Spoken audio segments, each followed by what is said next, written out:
hello. Good, my green screen's in the right place. Excellent.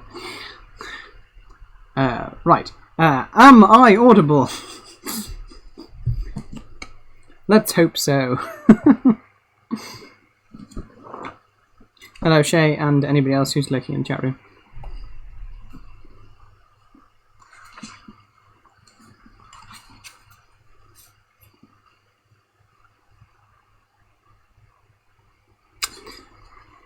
I should be audible because I can see the little green line going up and down. So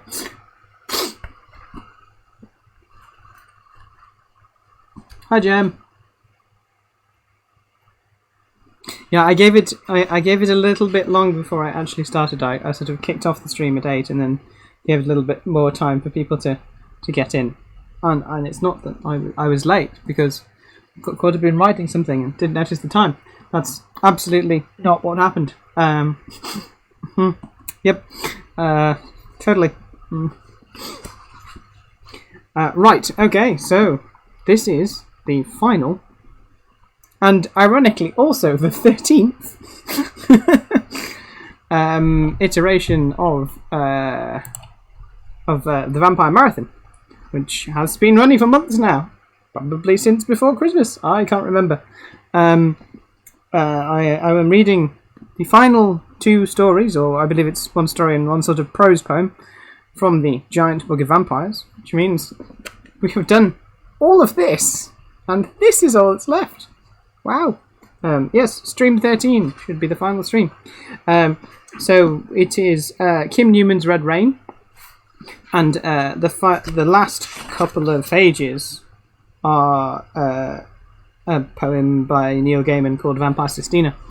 So the bulk of this is going to be taken up with Red Rain, which I think is really good, and is the novella which Kim Newman, of more once I read it, who turned the entire story, the novella, into a full novel called Anno Dracula, and then into a series which was set in an alternate timeline where, well, as we'll see, where the Prince Consort of Queen Victoria is not Prince Albert, but is in fact Count Dracula, and the terrifying world that ensues from that, and how the 20th century and the 19th century occur with vampires publicly in the world. So. Without further ado, I shall proceed. Kim Newman is a prolific writer, editor, broadcaster and film critic whose novels and short fiction have fast gained him a cult reputation and regular appearances in the year's best anthologies. In 1990, it was 2 to 4 years before this book, Newman won the Best Horror Writers of America Bram Stoker Award for Horror 100 Best Books with Stephen Jones. And the following year he picked up the British Science Fiction Award for his story, The Original Dr. Shade. Yeah, I love that I'm finishing on episode 13. Well, I didn't do that deliberately. Like, it just happened.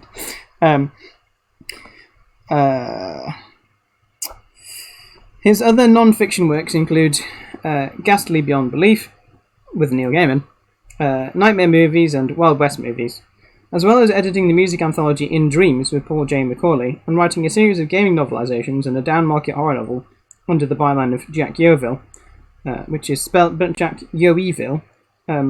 So maybe Yeovil? I don't know, I'd have to check that. His novels include The Nightmare, spelled Mayor, Bad Dreams, and Diego. And he plans to expand Red Rain to future book publication under the title Anno Dracula, which he did. In the meantime, experience Newman's typically bizarre alternate Victorian society where vampires hold sway. And while you are along for the ride, see how many references from movies, literature and history you can spot in this fanciful short novel, being published here for the very first time. So yes, it is quite like League of Extraordinary Gentlemen, or one of those other things, in that you can... and by all means, shout out in the chat if you recognise the reference. Or I will, because I can't stop myself from doing things like that, apparently. 1. Dr. Seward's Diary. Kept in phonograph. 8th of September 1888. Tonight's was easier than last week's. Perhaps with practice everything becomes easier. If never easy. Never easy. I'm sorry. It is hard to keep one's thoughts in order, and this apparatus is unforgiving of digressions. That's a mood, Dr. Seward. I say, looking at an audio recording. I cannot ink over hasty words, terminate unthought-out thoughts, or tear out a spoiled page. I must be concise. After all, I have had medical training. This record may be of importance to posterity. Very well. Before we commence it, I'm going to drop the content warnings again, because this stuff cracks on pretty quickly. The content warnings are, yes, there are content warnings.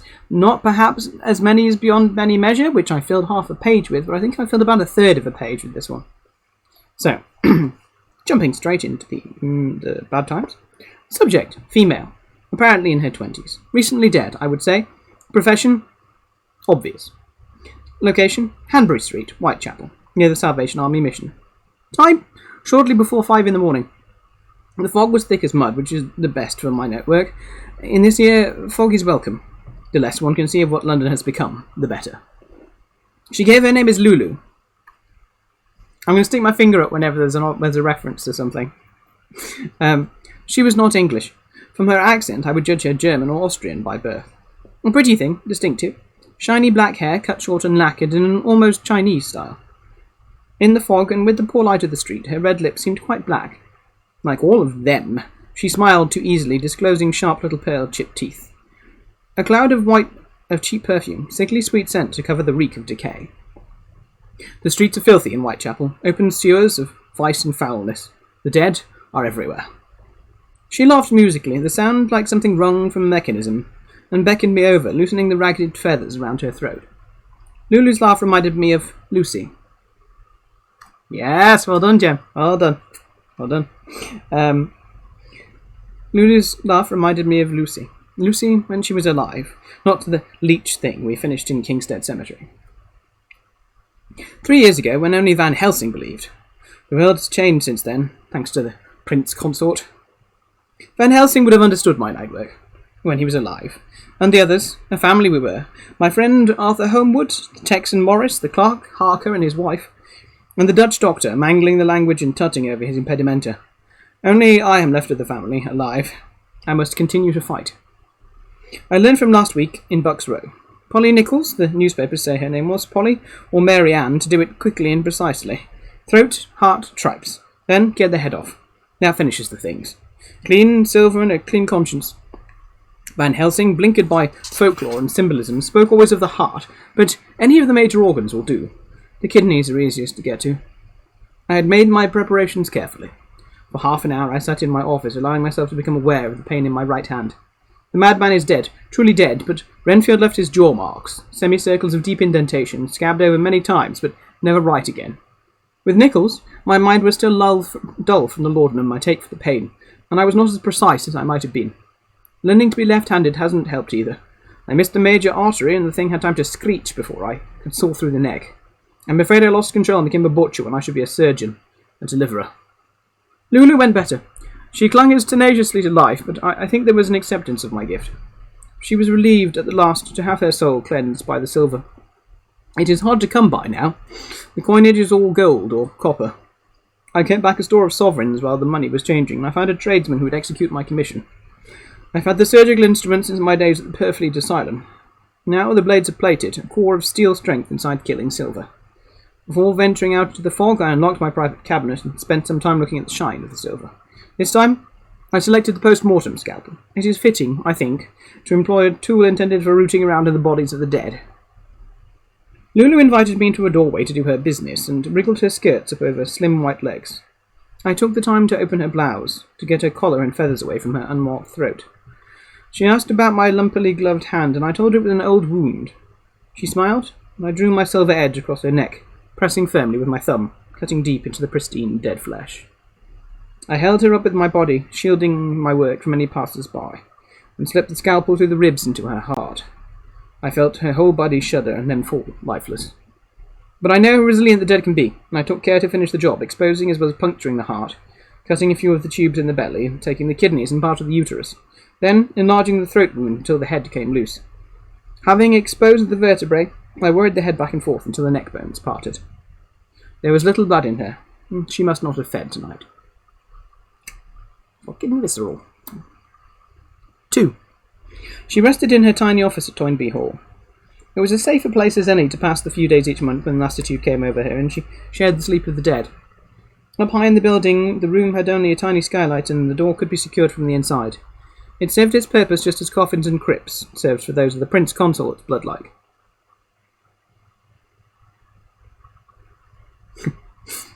Well, in Venice, he did have to kind of wobble the head back and forth a bit to get it off properly, so had to really cut through all the major bits and pieces. She heard hammering, insistent, repeated blows. Noise reached into her dark fog, meat and bone pounding against wood. In her dreams, Genevieve had been back in her warm girlhood, when she had been her father's daughter, not Shandanyetsket. Before she had been turned, before the dark kiss had made her what she had become. Yes, like a Barbie. Pop the head off. Her tongue felt sleep-filmed teeth. Her eyes opened, and she tried to focus on the dingy glass of the skylight. The sun was not yet down. In her dreams, the hammering had been a mallet striking the end of a snapped-in-half quarterstaff. The English captain had finished her father in darkness like a butterfly, pinning Chandagnac to the bloodied earth. Those had been barbarous times. In an instant, dreams had been washed away, and she was awake, as if a gallon of icy water had been dashed into her face. "Mademoiselle Dieudonné," a voice sounded. "Open up." She sat up, the sheet falling away from her body. She slept on the floor, on a blanket laid over the rough planks. "There's been another murder." Genevieve took a Chinese silk robe from a hook by the door and drew it around herself. It was not what etiquette recommended she wear while entertaining a gentleman caller, but it would have to do. Etiquette, so important a few short years ago, meant less and less. They were sleeping in coffins lined with earth in Mayfair and drinking from their servants' necks, and so the correct form of address for a bishop was hardly a major consideration this year. She slid back the bolts and the hammering stopped. She had traces of fog still in her head. Outside, the afternoon was dying. She would not be at her best until night was around her again. She pulled open the door and saw a small newborn with a long coat around him like a cloak and a bowler hat in his hand standing in the corridor outside. "Inspector Lestrade," she said, allowing the detective in. His jagged, irregular teeth stuck awkwardly out of his mouth, unconcealed by the scraggly moustache he'd been cultivating. The sparse whiskers only made him look more like a rat than he had done when he was alive. He wore smoked glasses, but crimson points behind the lenses suggested active eyes. The Scotland Yard man... Oh yes, finger up for Inspector Lestrade, but that should be fairly obvious. The Scotland Yard man took off his hat and set it down upon her desk. "Last night," he began hurriedly, "in Hanbury Street. It was butchery, plain and simple." "Last night?" "I'm sorry," he drew breath, making an allowance for her recent sleep. "It's the 8th now, of September." "I've been asleep for 3 days. I thought it best to rouse you. Feelings are running high. The warm are getting restless, and the newborns." "You were quite right," she said. She rubbed sleep gum from her eyes and tried to clear her head. Even the last shards of sunlight filtered through the grimy square of glass above, while icicles jammed into her forehead. "When the sun is set," Lestrade was saying, "there'll be pandemonium on the streets. It could be another bloody Sunday. Some say Van Helsing has come back." "The Prince Consort would love that." Lestrade shook his head. "It's just a rumour. Van Helsing is dead. His head is still on a spike outside the palace." "You've checked?" "The palace is always under guard. The Prince Consort has his Carpathians about him. Our kind can not be too careful. We have many enemies." "Our kinds?" "The undead." Genevieve almost laughed. "Not your kind, Inspector. You are of the bloodline of Vad de Peche, and I am of the bloodline of Chantagnac. We are at best cousins." The detective shrugged and snorted at the same time. Bloodline meant nothing to the vampires of London, Genevieve knew. Even at a 3rd or a 10th or a 20th remove, they all had the Prince Consort as father in darkness. "Has the news travelled?" "Fast," the detective told her. "The evening editions are all carrying the story. It'll be all over London by now. There are those among the warm who do not love us, Mademoiselle Dieudonné. They are rejoicing, and when the newborns come out there could be a panic. I've requested troops, but Commissioner Warren is leery of sending in the army, after that business last year." A group of warm insurrectionists preaching sedition against the Crown had rioted in Trafalgar Square. Someone declared a republic and tried to rally the anti-monarchist forces. Sir Charles Warren, the Commissioner of Scotland Yard, had called in the army, and a newborn lieutenant lieutenant had ordered his men, a mixture of vampires and living, to fire upon the demonstrators. The revolution had only started then. If it had not been for the intervention of the Queen herself, the Empire could have exploded like a barrel of gunpowder. "And what, pray, can I do?" Genevieve asked, "to serve the purpose of the Prince Consort?" Lestrade chewed his moustache, teeth glistening, flecks of froth on his lips. "Well, you may be needed, mademoiselle. The hall is being overrun. Some don't want to be out in the streets with this murder about. Some are spreading panic and sedition, firing up vigilante mobs. You have some influence." "I do, don't I? I would humbly request you would use your influence to calm the situation before any disaster occurs, before any more are unnecessarily killed." Genevieve was not above enjoying the taste of power. She slipped off her robe, shocking the detective with her nakedness. Death and rebirth had not shaken the prejudices of his time out of him. While Lestrade tried to shrink behind his smoke glasses, she swiftly dressed, fastening the seemingly hundreds of small catches and buttons with neat movements of sharp-tipped fingers. After all these years, it was as if the costume of her warm days, as intricate and cumbersome as a full suit of armour, had returned to plague her again. As a newborn, she had with relief worn the simple tunics and trews, made acceptable, if not fashionable, by the Maid of Orleans, vowing never again to let herself be sewed into the breath-stopping formal dress. The inspector was too pale to brush properly, but penny-sized red patches appeared on his cheeks, and he huffed involuntarily. Lestrade, like many newborns, treated her as if she were the age on her face. She had been 16 in 1432 when Chantegnac gave her the dark kiss. She was older by a decade or more than the Prince Consort. While he was a newborn, nailing Turks' turbans to their skulls and lowering his countrymen onto sharpened posts, she had been a full vampire, continuing the bloodline of her father in darkness, learning the skills that now made her among the longest-lived of her kind. With 4.5 centuries behind her, it was hard not to be irritated when the fresh-risen dead, still barely cooled, patronised her. "This murderer must be found and stopped," Lestrade said, "before he kills again." "Indubitably," Genevieve agreed. "It sounds like a problem for your old associate, the consulting detective." She could sense with the sharpened perceptions that told her night was falling the chilling of the inspector's heart. "I'm dead and I still have to wear a corset. Boo." "Mr. Holmes is not available, mademoiselle. He has his differences with the current government." "You mean he has been removed, like so many of our finest minds, to those pens on the Sussex Downs? What are the newspapers calling them? Concentration camps?" "I regret his lack of vision. Where is he? Devil's Dyke?" Lestrade nodded, almost ashamed. There was a lot of the man left inside. Many newborns clung to their warm lives as though nothing had changed. Genevieve wondered how long they would last before they grew like the bitch vampires the Prince Consort brought from the land beyond the mountains, an appetite on legs, mindlessly preying. Yep. Genevieve finished with her cuffs and turned to Lestrade, arms lightly out. That was a habit born of 450 years without mirrors, always seeking an opinion on how she looked. The detective nodded, grudging approval, and she was ready to face the world. She pulled a hooded cloak around her shoulders. In the corridor outside her room, gas lamps were already lit. Beyond the rows of windows, the hanging fog was purging itself of the last blood of the dying sun. One window was open, letting in the cold night air. Genevieve could taste life in it. She would have to feed soon, within 2 or 3 days. It was always that way after her sleep. "I have to be at the inquest," Lestrade said. "It might be best if you came." "Very well, but I must talk with the director first. Someone will have to take care of my duties." They were on the stairs. Already the building was coming to life. No matter how London had changed with the coming of the Prince Consort, Toynbee Hall was still required. The poor and the destitute... What's out of the basket? That's a good point. It was a fictional country estate somewhere, but I don't remember where.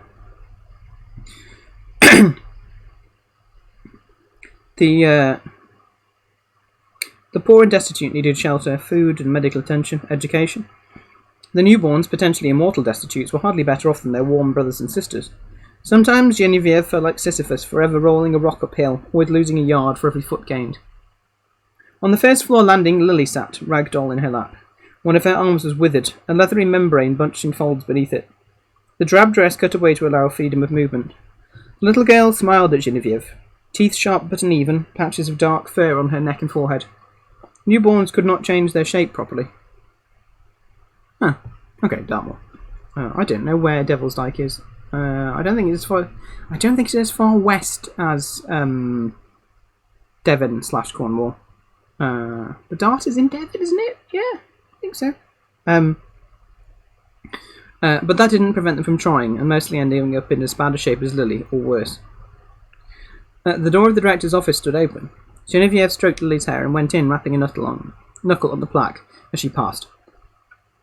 The director looked up from his desk, shutting a ledger he had been studying. He was a young man, still warm, but his face was deeply lined and his hair was streaked grey. Many who had lived through the last few years looked like him, older than their years. He nodded, acknowledging the policeman. "Jack," she said, "Inspector Lestrade wants me to attend an inquest. Can you spare me?" There's been another, the director said, making a statement, not asking... Oh, sorry. There's been another, the director said, making a statement, not asking a question. "A newborn," said Lestrade, "in Hanbury Street." "Very well, Genevieve. Druitt can take your rounds if he's back from his regular jaunt. We weren't expecting you for a night or two yet anyway." "Thank you. That's quite all right. Come and see me when you get back. Inspector Lestrade, good evening." "Dr. Seward," Lestrade said, putting on his hat. "Good night." "What's to be done?" shouted a newborn in a peaked cap. "What's to stop this fiend murdering more of our women?"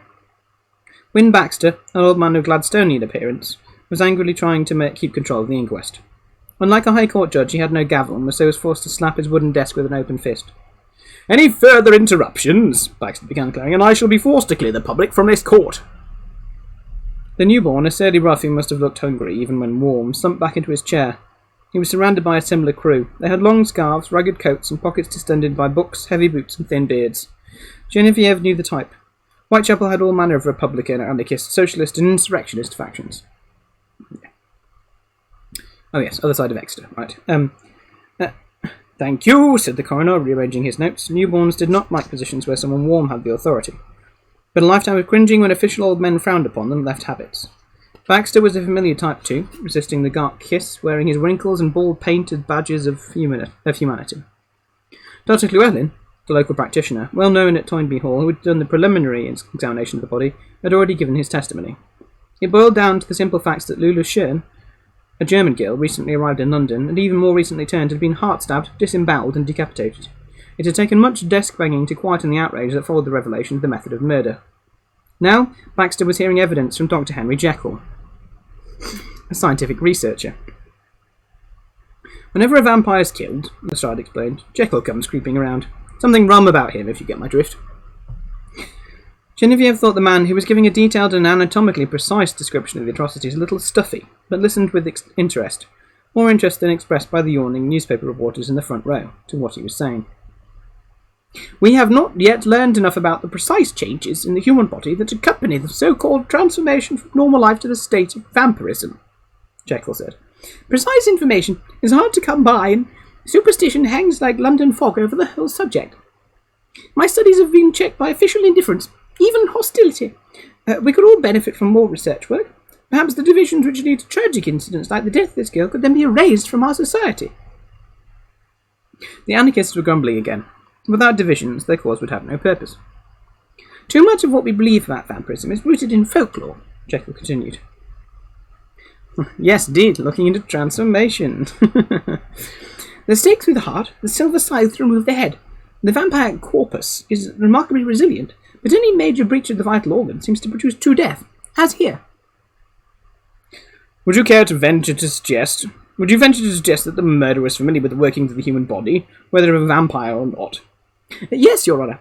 The extent of the injuries betokens a certain frenzy of enthusiasm, but the actual wounds, one might almost say incisions, have been wrought with some skill." "He's a bleeding doctor!" shouted the chief anarchist. The court exploded into an uproar again. The anarchists, who were about half and half warm and newborns, stamped their feet and yelled, while others, a gaggle of haggard, mainly undead women in colourful dresses, who were presumably associates of the deceased, a scattering of well-dressed medical men, some of Lestrade's uniformed juniors, a sprinkling of sensation-seekers, pressmen, clergymen, and social reformers just talked loudly among themselves. Baxter hurt his hand hitting the desk. Genevieve noticed a man standing at the back of the courtroom, observing the clamour with cool interest. Well dressed, with a cloak and a top hat, he might have been a sensation-seeker, but for a certain air of purpose. He was not a vampire, but unlike the coroner or even Dr. Jekyll, he showed no signs of being disturbed to be among so many of the undead. He leant on a black cane. "Who is that?" asked Lestrade. "Charles Beauregard," the newborn detective said, curling a lip. "Have you heard of the Diogenes Club?" She shook her head. "When they say high places, that's where they mean. Important people are taking an interest in this case, and Beauregard is their cat's paw." Probably the wrong face. What's that? Well, the coroner had order again. A clerk had nipped out of the room and returned with 6 more constables, all newborns, and they were lining the walls like a guard. The anarchists were brooding again, their purpose obviously to cause just enough trouble to be an irritant, but not enough to get their names noted. If I might be permitted to address the implied question raised by the gentleman in the second row," Jekyll said, eliciting a nod from the coroner, "a knowledge of the position of the major organs does not necessarily betoken medical education. If you are not interested in preserving life, a butcher can have out a pair of kidneys as neatly as a surgeon. You need only a steady hand and a sharp knife, and there are plenty of those in Whitechapel." "Do you have an opinion as to the instrument used by the murderer?" "A blade of some sort, obviously. Silvered." The word brought a collective gasp. "Steel or iron would not have done such damage," Jekyll continued. "Vampire physiology is such that any wounds inflicted with ordinary weapons heal almost immediately. Tissue and bone regenerate just as a lizard may grow a new tail. Silver has a counteractive effect on this process. Only a silver knife could do such permanent, fatal harm to a vampire." Beauregard nodded. "You are familiar with the case of Mary Ann Nichols?" Jekyll nodded. "Have you drawn any conclusions from a comparison of these two incidents?" "Indeed, the two killings were undoubtedly the work of the same individual, a left-handed man of above-average height with more than normal physical strength." "Mr. Holmes has been able to tell his mother's maiden name from a flap of cigar ash," Lestrade mutters to Genevieve. "I would add that, considering the case from an alienist point of view, it is my belief that the murderer is not himself a vampire." The anarchist was on his feet, but the coroner's extra constables were around him before he could even shout. Smiling to himself at the subjugation of the court, Baxter made a note of the last point and thanked Dr. Jekyll. The man, Beauregard, Genevieve noticed, was gone.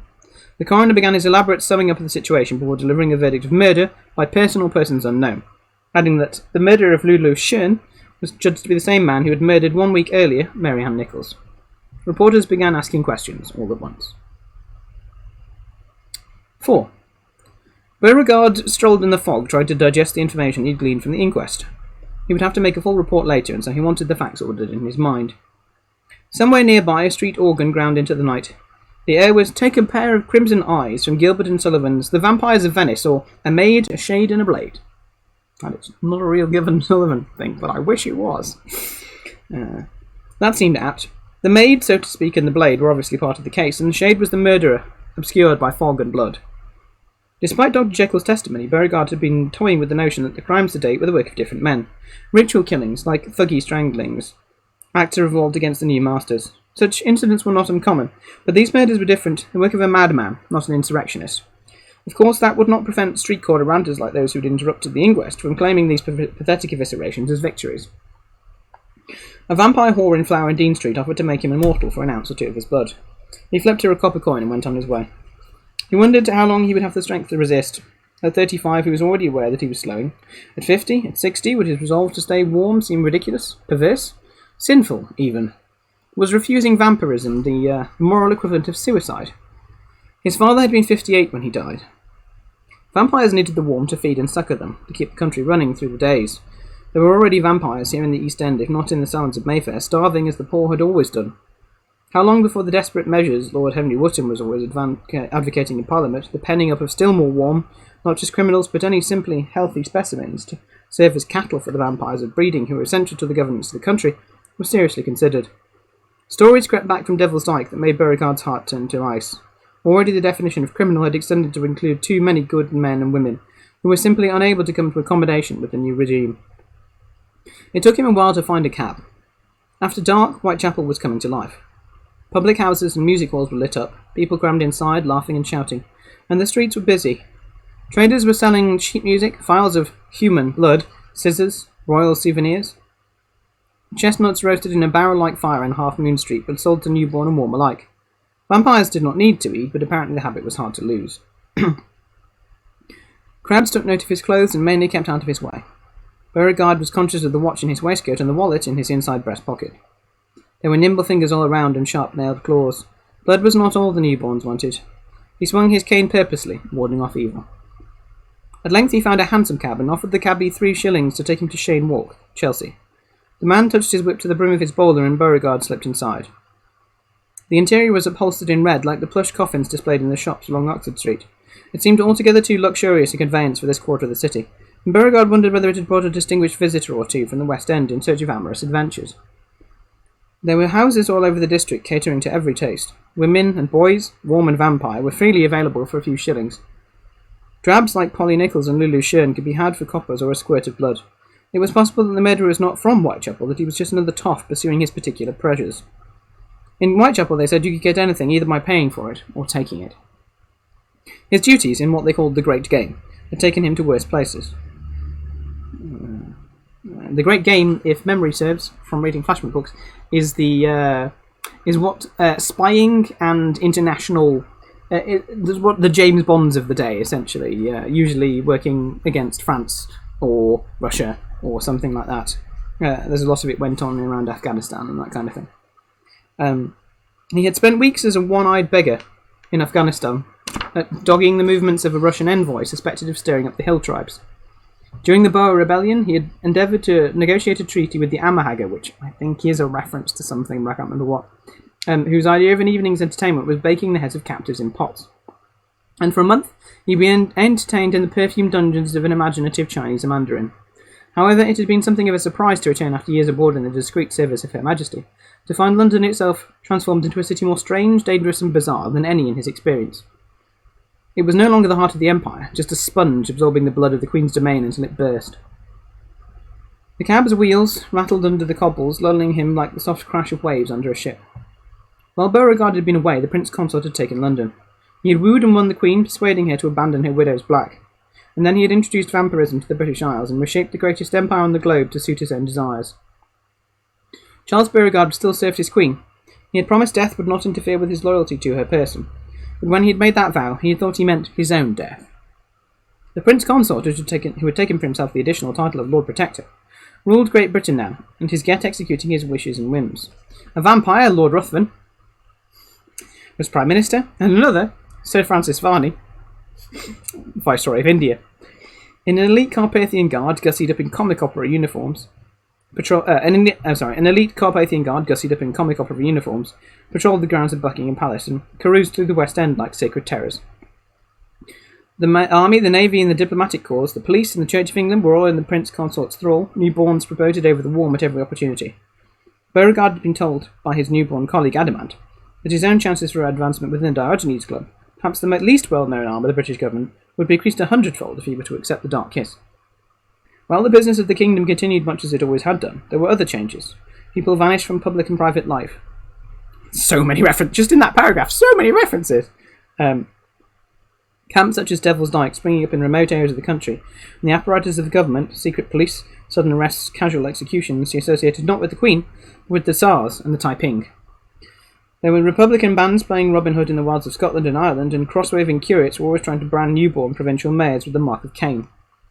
Something irritated him. He had grown used to trusting his occasional feelings of irritation. On several occasions they had been the saving of his life. The cab was in the commercial road, heading east, not west. He could smell the docks. Beauregard resolved to see this out. It was an interesting development, and he had hopes that the cabby did not merely intend to murder and rob him. He eased aside the catch in the head of this cane, and slid a few inches of shining steel out of the body of the stick. The sword would draw freely if he needed it. Still, it was only steel.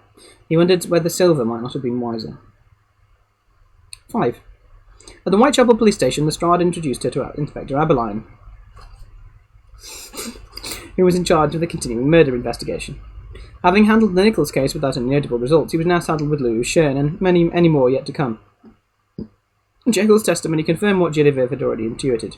These horrors would not stop of their own accord. The man with the silver knife would keep at his work until he was caught, or killed. Lestrade and Abberline went off together to have a huddle. Abberline was warm and, elaborately without realising it, came up with other things to do with his hands whenever the possibility of pressing flesh with a vampire was raised. He lit his pipe and listened as Lestrade ticked off points on his fingers. Excuse me. Genevieve looked around the reception room, which was already busy. Outside the station, there were several groups of interested parties. A Christian crusade band flying the Cross of St. George was supporting a preacher who was calling down God's justice on vampire kind, upholding the Whitechapel murder as a true instrument of the will of Christ.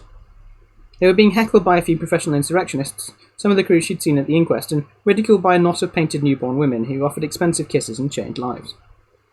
Genevieve understood that many newborns paid to become some street tarts get, seeking vampirism as a way out of their warmth. A sergeant was turning out some of the station's regulars. Genevieve recognised most of them. There were plenty, warm and vampire, who spent their lives shuffling between the holding cells in Toynbee Hall, in the constant search for a bed and a free meal. "Miss D," said a woman recognising her. "Miss D." "Cassie," she said, acknowledging the newborn. "Are you being well treated?" "Lovely, miss, lovely," she said, simpering at the sergeant. "It's an home from home."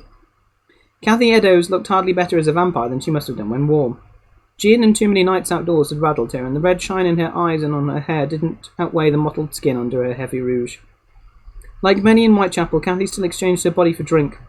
Her customer's blood was probably as high in its alcohol content as the gin which she was used to be devoted.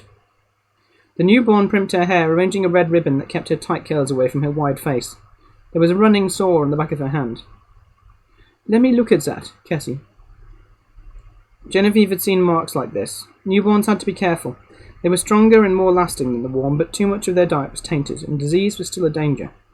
The Dark Kiss did something strange, something Dr. Jekyll would probably find of great interest to any diseases a person happened to carry over from warm life to their undead state. "Do you have many of these sores?" Kathy shook her head, but Genevieve knew that she meant yes. A clear fluid was weeping from the red patch on the back of the newborn's hand, and there were damp marks on Kathy's tight bodice, suggesting more patches. She wore her scarf in an unnatural fashion, covering her neck and upper breasts. Genevieve peeled the wool away and smelled the pungent discharge that glistened on Kathy's skin.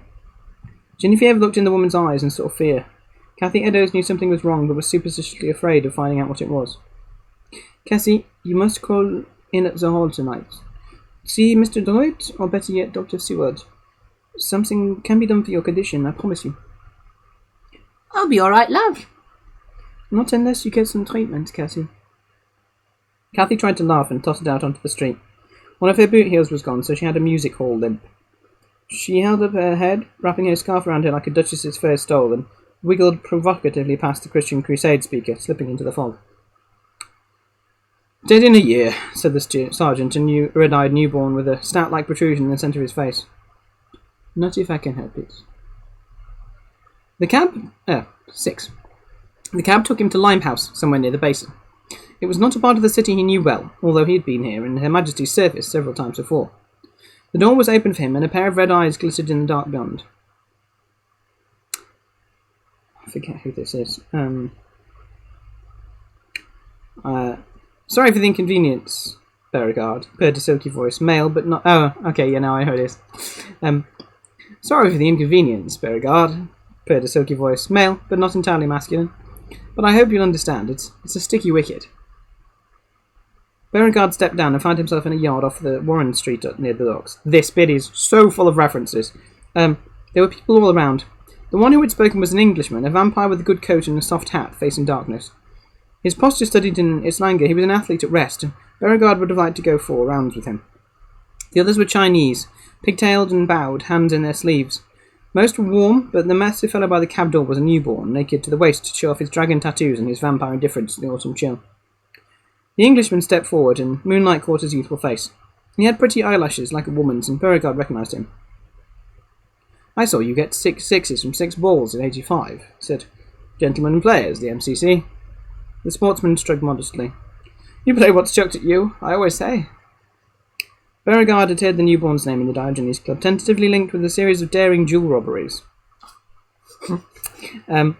He suppressed the... Remember, a cricketer who does jewel robberies. He supposed the sportsman's involvement in this evident kidnapping confirmed that he was indeed the author of those criminal feats. "This way," said the amateur cracksman, indicating a wet stretch of stone wall. The newborn Chinese pressed a brick, and a section of the wall tilted upwards, forming a hatch-like door. "Dug down all your bash you've been. Too small, these chinks." Content warning, as I said, for racism. Beauregard followed the newborn, who could see in the dark better than he, and was in turn followed by some of the Chinese. They went down the passageway that sloped sharply, and he realised they must be below street level. Everything was damp and glistening, suggesting these underground chambers must be close to the river. Doors were opened and Beauregard was ushered into a dimly lit drawing room, richly furnished. He noticed there were no windows, just chinoiserie screens. Is it chinoiserie when they're actually Chinese? The centrepiece was a large desk, behind which sat an ancient Chinaman, his long, hard fingernails like knife points on his bluster. There were others in the room in comfortable armchairs arranged in a half circle about the desk. One man turned his head, red cigar in, making a devil's mask of his face. He was a vampire, but the Chinaman was not. "Mr. Beauregard," began the Celestial. I will try hard to do this voice in a non-racist way. "So kind of you to join our wretched and unworthy selves." "So kind of you to invite me." The Chinaman clapped his hands and nodded to a dead-faced servant of Burmese. "Take our visitor's hat, cloak, and cane." Beauregard was relieved of his burdens. When the Burmese was close enough, Beauregard observed the singular earring and the ritual tattooing about his neck. "A dacoit?" he inquired. "Very observant. I have some experience with the world of secret societies." "Indeed you have, Mr. Beauregard. Our paths have crossed 3 times. In Egypt, in the Kashmir, and in Shanxi province. You caused me some little inconvenience." Beauregard realised to whom he was talking. "My apologies, Doctor." The Chinaman leaned forward, and his face emerging in the light, his fingernails clacking as he brushed away Beauregard's apologies. "Think nothing of it. Those were trivial matters of no import beyond the ordinary. They called this man the Devil Doctor, or the Lord of Strange Deaths, and he was reputed to be one of the Council of Seven, the ruling body of the Sifa, a Tong, whose influence extended from China to all the quarters of the earth. One of Beauregard's superiors, now in exile in France, reckoned the Celestial among the 3 most dangerous men in the world. The amateur cracksman turned at the gaslight, and faces began to clear. Dark corners of the room were dispelled. "Business!" snorted a military-looking vampire. "This is my favourite character in everything. I love this guy. I've written fan fiction about this guy. I love him so much. Time is money, remember?" "1,000 pardons, Colonel Moran. In the East, things are different. Here we must bow to your Western ways. Hurry and bustle, haste and industry." The cigar smoker stood up, and bending a lanky figure from which hung a frock coat, marked around the pockets with chalk. The colonel deferred to him and stepped back, eyes falling. The smoker's head oscillated from side to side like a lizard's, eye-teeth protruding over his lower lip. Jesus. Where was... Okay. Does anyone remember where Professor Moriarty's from? Okay. Enjoy your dinner, Jem. I remember Moriarty being from somewhere else, but I can't remember where it is. Hang on. I'm going to look this up.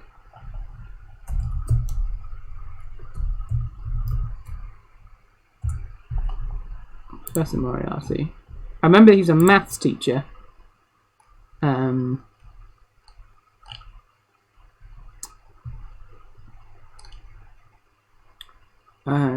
And he's got multiple brothers. His younger brother's a station master of the west of England. That's right, he's from the West Country. Right, okay.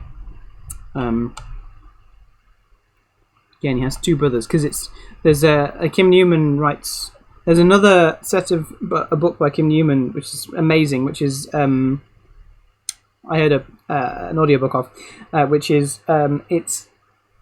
I can never remember what it's called, but it's like Sherlock Holmes stories, but instead of Sherlock Holmes, Moriarty, and instead of Watson, it's Colonel Moran, being the sort of military guy. So it's like, and instead of solving crimes, people engage them as consulting criminals, and gosh, it's a really, really good.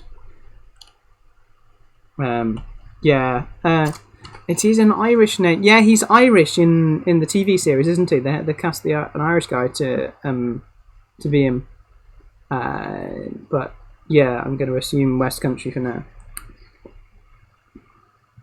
In fact, yes, let's have West Country Moriarty for the lols. Okay. My associate is a businessman, he explained between puffs. Our Crichton friend is a dilettante. Griffin over there is a scientist. That's a reference. Sykes. Here we go again. Sykes is continuing his family business. Now I'm a mathematician, but you, my dear doctor, are an artist. The professor flatters me. Beauregard had heard of the professor too. With 2 of the 3 most dangerous men in the world in one room, I had to ask myself where the 3rd might be. I see our names and positions are not unknown to you, Mr. Beauregard, said the chairman. Dr. Nicola is unavailable for our little gathering. I believe he may be found investigating some sunken ships off the coast of Tasmania. He no longer concerns us, he has his own interests. Beauregard looked at the others in the meeting, those still unaccounted for. Griffin, who the professor had mentioned, was an albino who seemed to fade into the background like a chameleon. Sykes was a pig-faced man, warm, short, barrel-chested and brutal, with a loud check jacket and cheap oil on his hair. He looked out of place in such a distinguished gathering. Alone in the company, he was the image of a criminal. Professor, if you would care to explain... Oh, sorry, no. Professor, if you would care to explain... Thank you, Doctor, replied the man they called... no, wrong accent, never mind. They called the Napoleon of crime. Mr. Beauregard, as you were aware, none of us in this room, and I include you among our number, has what we might call common cause. We pursue our own furrows, and if they happen to intersect, well, that is often unfortunate. Lately, the world has changed, but whatever personal metamorphoses we may have welcomed, our calling has remained essentially the same. We are a shadow community, and we always have been. To a great extent, we have come to an accommodation. We pit our wits against each other, but when the sun comes up, we draw a line, and we let well enough alone. It grieves me greatly to have to say this, but that line seems not to be holding. There was police raids all over the East End, Sykes interrupted. Years of bloody work overturned in a single day. Houses smashed, gambling, opium, girls, nothing sacred. Our business has been bought, unpaid for, and the filthy peelers have done us dirty when they went back on the deal. I have nothing to do with the police, Beauregard said. Do not think it's naive, said the professor. Like all the members of the Diogenes Club, you have no official position at all. But what is official and what is effective are separate things. This persecution of our interests will continue, said the Celestial, so long as the Whitechapel murderer is at liberty. Beauregard nodded. I suppose so. There's always a chance the killer will be turned up on one of the raids. He's not one of us, snorted Colonel Larry. He's a raving nutter, is what he is. Listen, none of us is exactly squeamish, you know what I mean, but this bloke is taking it too far. If an all makes trouble, he takes a razor to her face, not a bleeding throat. There's never been any suggestion, as far as I know, that any of you were involved in the murders. That's not the point, Mr. Beauregard, the professor continued. Our shadow empire is like a spider web. It extends throughout the world, but it's concentrated here, in this city. It's thick and complicated and surprisingly delicate. If enough threads are severed, it will fall. And threads are being severed, left and right. We have all suffered since Marianne Nichols was killed, and the inconveniences was redoubled tonight. But each time this murderer strikes at the public, he stabs at us also.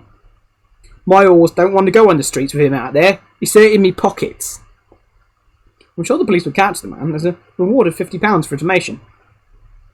And we have posted a reward of 1,000 guineas, but nothing has come of it. Mr. Beauregard, said the chairman, we should like to add our humble efforts to those of the most excellent police. We pledge that any knowledge that comes into our possession, as knowledge on so many matters so often does, shall be passed directly to you. In return, we ask that the personal interest in this matter, which we know the Diogenes Club has required you to take, be persecuted with the utmost vigour. Beauregard tried not to show that he was deeply shocked that the innermost workings of the Diogenes Club were somehow known to the Lord of Strange Deaths, and yet the insidious Chinaman evidently knew in detail the briefing he had only been given hours earlier. This bounder is letting the side down, the amateur cracksman said. It would be best if he stripped his whites and went back to the Bally Pavilion. We've put up 2,000 guineas for information, said the colonel, and 2,000 for his rotten head. Do we have an understanding, Mr. Beauregard? Yes, Professor. The newborn smiled a thin smile, fangs scraping on his thin underlip. One murderer meant very little to these men, but a loose cannon of crime was an inconvenience they would not brook. A cab will take you to Cheyne Walk, the Celestial explained. a smile crinkling his eyes and lifting his thin moustaches. "This meeting is at an end. Serve our purpose, and you will be rewarded. Fail us, and the consequences will be not so pleasant." With a wave, Beauregard was dismissed. As the amateur cracksman took him back through the passage, Beauregard wondered just how many devils he would have to ally himself with in order to discharge his duty to the Crown. His hat, cloak, and cane were waiting for him inside the cab. "Toodaloo," said the cricketer, red eyes shining. "See you at Lord's." God, that was wrong. It's too many different bloody accents. West Country Moriarty forever. 7. When the sun came up, the newborns scurried to their coffins and corners. Genevieve trailed alone through the streets, never thinking to be afraid of the shrinking shadows, wandering back to Toynbee Hall. Like the prince consort, she was old enough not to shrivel in the sun, as more sensitive newborns did, but she felt the energy that had come with the blood of the warm girl seep away as the first light of dawn filtered orange through the swirling fog. She passed a warm policeman on the commercial road and nodded a greeting to him. He turned away and kept on his beat. There were more policemen in Whitechapel even at this hour than there would be in 6 weeks' time at the Lord Mayor's parade. In the last week and a half, she spent more time on the Ripper than on her work. Druitt was pulling double shifts, juggling the limited number of places at the hall to deal with the most needy first. She had been seconded to a committee for public safety and had been to so many meetings that even now those words still rung in her ears as music rings in the ears of those who sit too near the orchestra. The socialists, George Bernard Shaw and Beatrice Webb, had been making speeches all over the city, using the murders to bring attention to the conditions of the East End. Toynbee Hall was momentarily the recipient of enough charitable donations to make Druitt propose it would be a good idea to sponsor the Ripper's activities as a means of raising funds, a suggestion that did not amuse the serious-minded Jack Seward. Neither Shaw nor Webb were vampires themselves, and Shaw at least had been linked, Genevieve understood, with one of the Republican factions. A poster up on the wall of an ostler's yard promised the latest reward for leading to the capture of Jack the Ripper. It bore a photographic representation of the letter the Central News Agency had received, covered in spidery red scrawl. Nobody had recognised the handwriting yet, and Genevieve suggested that tracing the prankster with the red ink would get the police no nearer than the Whitechapel murderer than they already were. Which was to say, not very near at all. Rival groups of warm and newborn vigilantes had roamed the streets with billy clubs and razors, scrapping with each other and setting upon dubiously innocent passers-by. Since the last killing, the street girls had started complaining less about the danger of the murder and more about the lack of custom, noticeable since the vigilantes started harassing everyone who came to Whitechapel looking for a woman. Genevieve heard that the Horse of Soho and Covent Garden were doing record business and record gloating. A lunatic, almost certainly not the killer, had written to the Central News Agency, whittering on in scarlet, "I am down to the whores and leeches, and I shan't quit ripping them till I get buckled. I saved some of the proper red stuff in a ginger beer bottle to write with, but it went thick like glue and I can't lose it. Red ink is fit enough, I hope. Aha! My knife is silver and sharp, and I want to get to work straight away if I can." The anonymous crank's letter had been signed, "Yours truly, Jack the Ripper," and the name had stuck.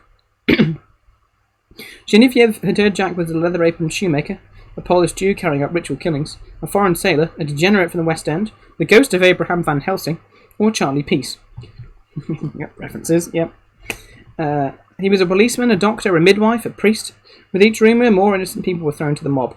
A shoemaker named Pizer had been locked up in the police cells for his own protection when someone took it into his head to write Jack's Shack on his shop front. After a Christian Crusade speaker argued that the killer could walk unhindered about the area killing at will because he was a policeman, the vampire constable was dragged into the streets off Coat Yard and impaled on a length of picket fence. Genevieve passed the door where Lily slept.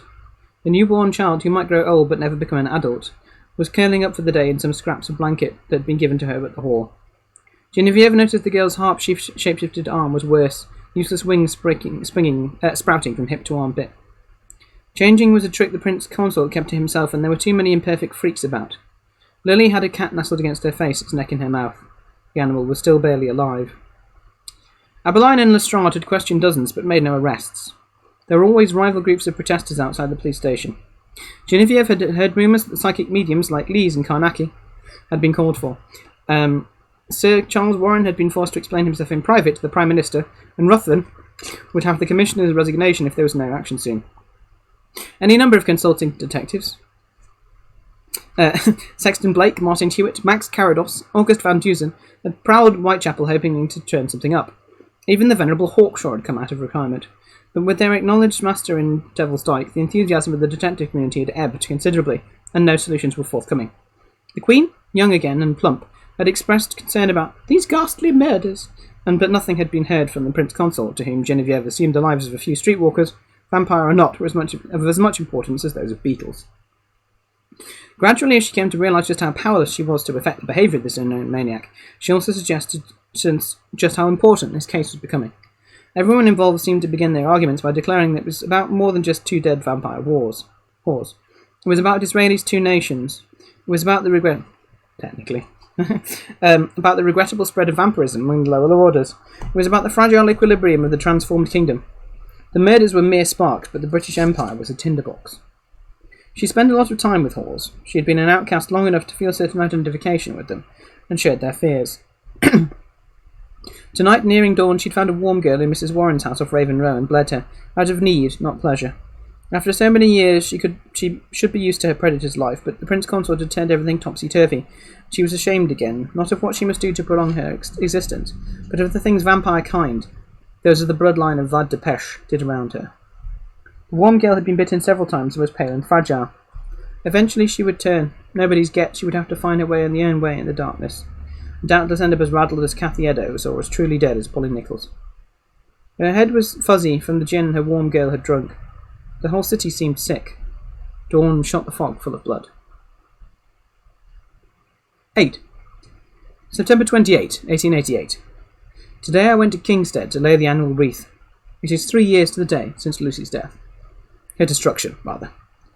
The tomb bears the date of her first death, and only I, or so I thought, remember the date of Van Helsing's expedition. The Prince Consort and the Lord Protector, after all, is hardly likely to make it a national holiday. Then we trailed along with the old Dutchman, not really believing what he told us of Lucy. My load of grief at her death had been more than enough to bear without being told she had risen from her coffin and was the dark woman who had taken to biting children on Hampstead Heath. I still dream of Lucy. Too much. Once I had hoped to take her for my wife, but Arthur's charms, and not to mention his title and his wealth, prevailed. She wasn't worth it, mate. Jack, mate. Nah. She really wasn't.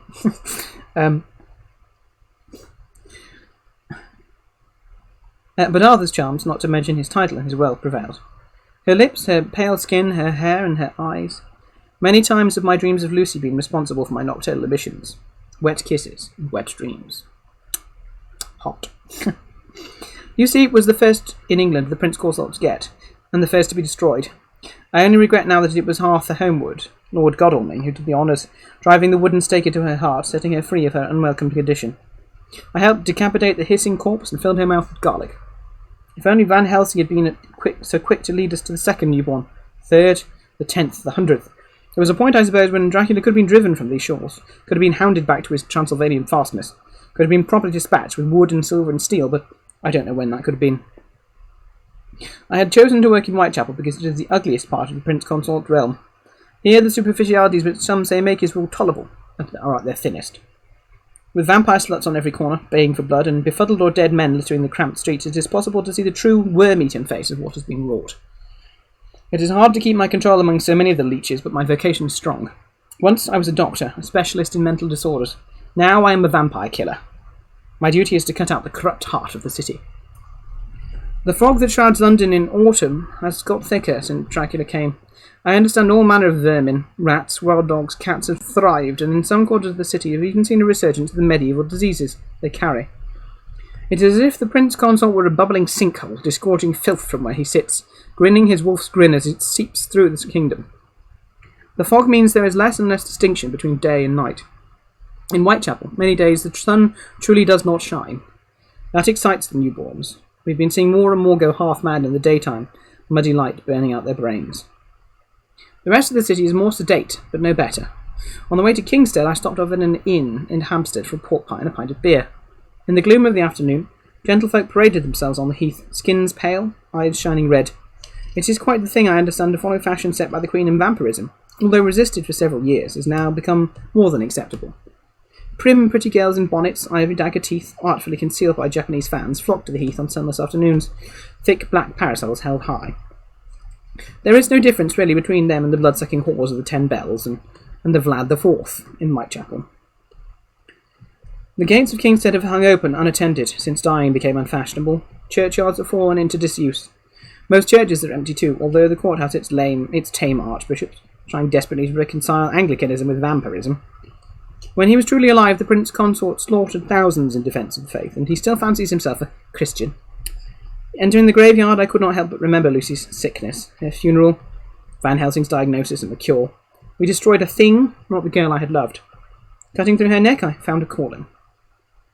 My hand hurt damnably, a throbbing lump of tissue. I knew I should seek treatment, but I think I need my pain. It gives me resolve. At the start of it, some newborns had taken to opening the tombs of their dead relatives, hoping by some strange osmosis to return them to vampire life. I had to watch my step to avoid the chasm-like holes left in the ground by these fruitless endeavours. The fog was thin up here, a muslin curtain. It was something of a shock to see a figure outside the West End tomb. A young woman, slim and dark, in a velvet-collared coat, a straw hat with a dead bird on it, perched on her tightly bound hair. Hearing my approach, she turned, and I caught the glint of red eyes. With the light behind her, it could have been Lucy. "Sir? Sir?" she said, startled by interruption. "Who may that be?" The voice was Irish, uneducated and light. It was not Lucy. I left my hat on but nodded. There was something familiar about the newborn. "Why," she said, "'tis Dr. Seward from the Toynbee." A shaft of light sun speared through the fog, and the vampire flinched. I saw her face. "Kelly, isn't it?" "Marie, sir," she said, recovering her composure, remembering to simper and to smile and to ingratiate. "Come to pay your respects." I nodded and laid my wreath. She put her own at the door of the tomb, a penny posy now dwarfed by my shilling tribute. "Did you know them, young miss?" "I did." Arthur had beat me out with Lucy, as he beat me out with his hammer and stake. Lord Godalming was a vampire himself now, a sharp-faced blade and the ornament of any society gathering. Eventually, I must take my silver to his treacherous dead heart. "She was a beauty," Kelly said. "Beautiful." I could not conceive of any connection in life between my Lucy and this broad-boned drab. Mary Kelly, our records say Mary Jane, but sometimes styles herself Marie Jeanette, is fresher than most, but she's just another whore, really, like Nichols and Shern. "She turned me," Kelly explained. "Found me on the heath one night when I was walking home from the house of a gentleman, and delivered me into my new life." I looked more closely at Kelly. If she was Lucy's gut, she bore out the theory I've heard that the vampire's progeny came to resemble their parent in darkness. There was definitely something of Lucy's delicacy about her red little mouth and her white little teeth. Dogs and cats living together. Yeah. "I'm her get, as she was the Prince Consort. That makes me almost royalty. Queen is my aunt in darkness." Kelly giggled, fangs shining. My hand was dipped in fire in my pocket, a tight fist at the centre of a ball of pain. Kelly came so close to me, so close I could whiff the rot of her breath, and her perfume, and stroke the collar of my coat. "That's good material, sir." She kissed my neck quick as a snake, and my heart spasmed. Even now, I cannot explain or excuse the feelings that came over me. "I could turn you warm, sir. Make royalty of you." My body was rigid as she moved against me. "But that's not all that was a rigid Jack, mate." Content warning. Misogyny. Pressing forward with her lit hips, her hand slipping around to my shoulders, my back. I shook my head. 'Tis your loss, sir." She stood away. Blood pounded in my temples and my heart raced like a Wessex Cup winner. I was nauseated by the thing's presence. Had my scalpel been in my pocket, I would have ripped, hideous word, courtesy of the known jester who gave me my trade name, her heart out. But there were other emotions. She looked so like Lucy, and so like the Lucy who bothers my dreams.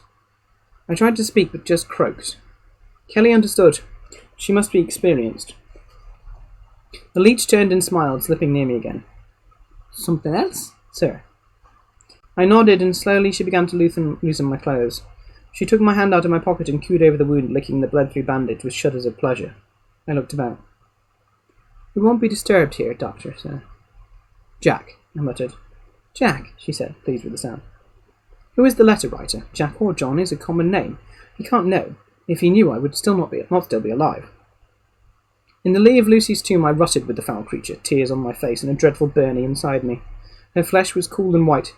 Afterwards, she took me into her mouth and, with exquisite, torturous care, bled me slightly. I offered her coin, but my blood was enough for her. She looked at me with tenderness, almost with pity, before she left. If only I had my scalpel. Now I am jittery and nervous. It has been too long since I last struck, and Whitechapel has become dangerous. There have been people snooping around all the time, seeing the Ripper in every shadow. My scalpel is on my desk, shining silver, sharp as a whisper. They say that I am mad. They do not understand my purpose. Returning from Kingstead, I admitted something to myself. When I dream of Lucy, I do not dream of her as she was when she was alive, when I loved her. I dream of Lucy as a vampire. It is nearly midnight. I must go out. Right, I'm starting to get a dry throat, and it is gone 9 o'clock. There's a good few chapters of this left, so I'm going to get a drink of water and go for a 5-10 minute break.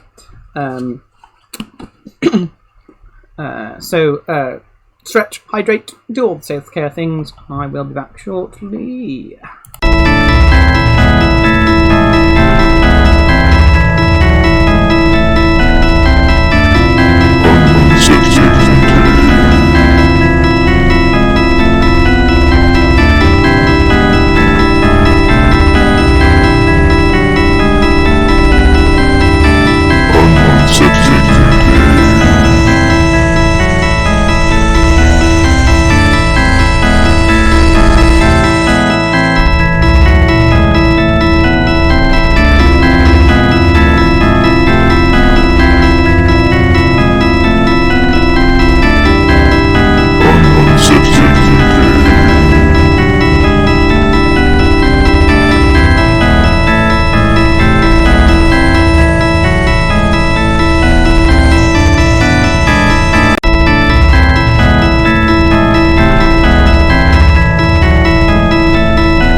Hello.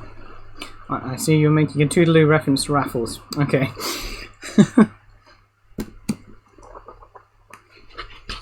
Right. Some water, which I neglected to fetch before, like a fool. So I inevitably end up dehydrated. And also slightly over-breathing due to all the talking I'm doing. Right. Back to the adventures of Jack the Ripper. 9. The city was on fire. As Genevieve understood it, the Ripper had struck twice last night. In Duffield's yard. Energetic there, aren't we, Jack? Hello. The Ripper, in Duffield's yard off Burn Street, the murderer had cut a newborn horse's throat, but been disturbed by a passerby named Diemschutz, and fled before he could finish his job. Within the hour, he had cornered Cathy, in Mitre Square, and done a thorough dissection, going so far as to clip the ears and carry off some of the internal organs. A double event. She had spent the evening at the hall. The director had put her in charge of the shift since Stewart was off on some business of his own. Lily was dying, and Genevieve had been with her. The girl's human body was immortal, but the animal she tried to become was taking over, and that animal was dead. As Lily's tissue transformed into leathery dead flesh, the girl was dying by inches. Genevieve wished for a silver knife like the Ripper's to make the merciful cut. One of the warm nurses had given Lily a little blood, but it was no use. Genevieve talked to the girl, sang the songs of her own long-ago childhood, but she did not know if Lily could even hear. An hour before dawn, the news had come. One of the pimps, arm laid open to the bone by someone's razor, was brought in, and the crowd with him had 5 different versions of the story. Jack the Ripper was caught and was being held at the police station, his identity concealed because he was one of the royal family. Jack had gutted a dozen in full view and eluded pursuers by leaping over a 20-foot wall, escaping thanks to the springs on his boots. Spring Hill Jack. Jack's face was a silver skull, his arms bloodied sides, and his breath purging fire. Jack had killed. Again. Twice. A police constable told her the bare facts. She had been shocked to hear about Cathy, the other woman she didn't think she had met. He's taken him 2 at a time, the constable said. You almost have to admire him, the devil. Now with the sun up, Genevieve was nearly dozing. She was tired of keeping things together with Druitt and Stewart away. A crowd of whores had been around, mainly in hysterical tears, begging for money to escape from the death trap of Whitechapel. Actually, the district had been a death trap long before the Ripper silvered his knives. Noisily, Lily died. Genevieve wrapped the tiny corpse in a sheet. It was already starting to rot, and would have to be removed before the stink became too bad to bear. Whenever anyone she knew died, another grain of ice clung to her heart. She could see how easy it was to become a monster of callousness. A few more centuries, and she could be a match for Vlad Tepes, caring for nothing but power and hot blood in her throat. There was a commotion, another commotion, downstairs in the receiving rooms. Genevieve had been expecting more injuries to come in during the day. After the murders, there would be street brawls, vigilante victims, maybe even a lynching in the American style. 4 uniformed policemen were in the hallway, something heavy slung in an oilcloth between them. Lestrade was pacing nervously, clothes in disarray. The coppers had had to fight their way through hostile crowds. As if he's laughing at us, the constable said, staring them all against us. Mademoiselle Dunarnay, clear a private room. Inspector? Don't argue, just do it. One of them's still alive. She understood at once and checked her charts. Immediately she realised she knew there was an upstairs empty room. They followed her upstairs, grunting under their awkward burden. She let them into Lily's room. She shifted the tiny bundle from the bed, and the policeman manoeuvred the room onto it, pulling away the oilcloth. Mademoiselle Dieudonné, meet Long Liz Stride. The newborn was tall and thin, rouge smeared on her sunken cheeks, and her hair a tatty grey. She wore a cotton shift, dyed red from neckline to waist. Her throat was open to the bone, cut from ear to ear like a clown's smile. She was gurgling, her cut pipes trying to mesh. Jackie boy didn't have enough time for his usual, Lestrade explained. Saved it up for Cathy Eddowes, warm bastard. Liz Stride tried to yell, but couldn't call up air from her lungs into her throat. A draught whispered through her wound. Her teeth were gone, but for 4 sharp incisors. Her limbs convulsed like a galvanised frog's legs. 2 of the coppers had to hold her down. Her hands shook like trees in a storm. She won't last, Genevieve told him. She's too far gone. Another vampire might have survived such a wound. She had herself lived through worse, but Liz Stride was a newborn and had been turned too late in life. She had been dying for years, poisoning herself with rough gin, taking too many hard knocks. She doesn't have to last, she just has to give a statement. Genevieve wasn't sure that was a realistic hope. Inspector, I don't know if she can talk. I think her vocal cords have been severed. Lestrade chewed his moustache. Lestrade was his first chance at the Ripper, and he didn't want to let it go. The door was pushed in and people crowded through. Lestrade turned to shout "out" at them, but swallowed his command. Mr. Beauregard, sir, he said. The tall, well-dressed man Genevieve had seen at Lulu Shern's inquest came into the room with Dr. Seward in his wake. There were more people, nurses and attendants, in the corridor. Inspector, the tall man said, may I... Always a pleasure to help the Diogenes Club, Mr. Beauregard, Lestrade said in a tone that suggested it was rather more of a pleasure to pour caustic soda into one's eyes. Beauregard slid through the constables with an elegant movement, polite but forceful. He flicked his cloak over his shoulder to give his arms freedom of movement. Good God, he said, can nothing be done for this poor wretch? Genevieve was strangely impressed. Beauregard was the first person who'd said anything to suggest he thought Lestrade was worth doing anything for, rather than someone for whom something ought to be done about. It's too late, Genevieve explained. She's trying to renew herself, but her injuries are too great, and her reserves of strength too meagre. The torn flesh around Lestrade's open throat swarmed but failed to knit. Her convulsions are more regular now. Dr. Seward? Beauregard said, asking for a second opinion. The director approached the bucking, thrashing woman. Genevieve saw again that she had a distaste, almost always held tightly in check, for vampires. Mademoiselle Dieudonné is right, I'm afraid. Poor creature. I have some silver salts upstairs. We could ease her passing. It would be the kindest course. Not until she gives us answers, Lestrade interrupted. For heaven's sake, man, Beauregard continued. She's a human being, not a clue. Seward touched Lestrade's forehead, and he looked into her eyes, which were red marbles. He shook his head. Excuse me. Suddenly, the wounded newborn was possessed with a surge of strength. She threw off the constable who was holding down her shoulders and lunged for the director, her jaws opening wide as a cobra's. Genevieve pushed Seward out of the way and ducked to avoid Lestrade's slashing talons. She's changing, someone shouted. It was true. Lestrade reared up, her backbone coving, her limbs drawing in. A wolfish snout grew out of her face and swathes of hair ran over her exposed skin. Seward crab-walked backwards to the wall. Lestrade called his men out of danger. Beauregard was reaching under his cloak for something. Lestrade was trying to become a wolf or a dog, but that was a hard trick. Like her father in darkness before her, Genevieve could not shapeshift, and it took immense concentration and a strong sense of one's own self. Not the resources available to a gin-soaked mind or a newborn in mortal pain. Hellfire, someone said. Lestrade's lower jaw stuck out like an alligator's, growing too large to fix properly to her skull. Her right leg and arm shriveled while her left side bloated, slabs of muscle forming around the bone. Her bloody clothes tore. The wound in her throat mended over and reformed, new yellow teeth shining at the edges of the cut. A taloned foot lashed out and tore into one constable's uniformed chest. Blood gushed. The half-creature was yelping screeches out of its neck hole. She leapt, pushing through policemen, and landed in a clump, scrabbling across the floor, a powerfully raised hand reaching for Seward. Aside, Beauregard ordered. The man from the Diogenes Club held a revolver. He thumb-cocked the gun and took careful aim. Lestrade turned and looked up at the barrow. That's useless, Genevieve protested. Lestrade sprang into the air. Beauregard pulled the trigger. His shot took Lestrade in the heart and slammed her back against the wall. She fell lifeless onto Seward, body turning back to what it had been, and then into rotten meat.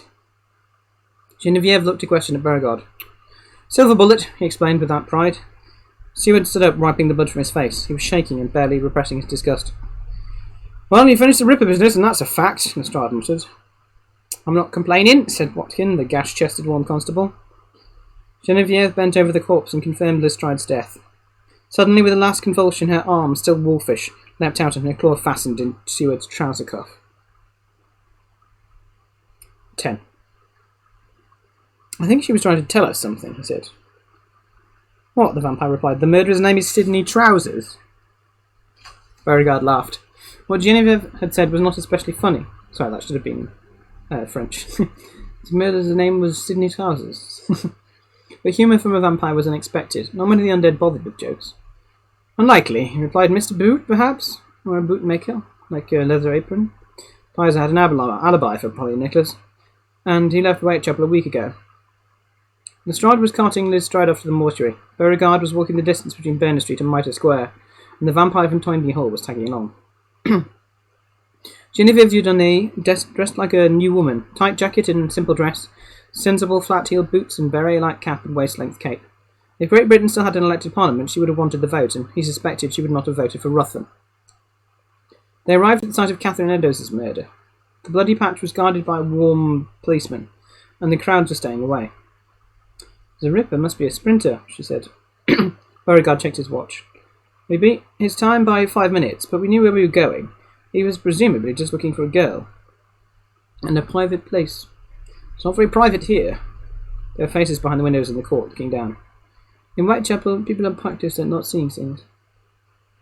Genevieve was prowling at the tiny walled-in court as if trying to get the feel of the place.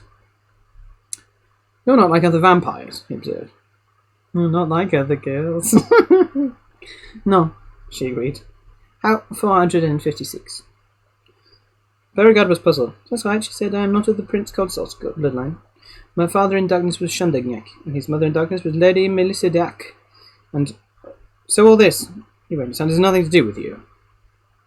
Everything is to do with everyone, Monsieur Beauregard. Vlad Tepes is a sick monster, and his get spreads their sickness. That woman this morning is what you can expect of his bloodline. You work as a physician? She shrugged. I've picked up a lot of skills over the years.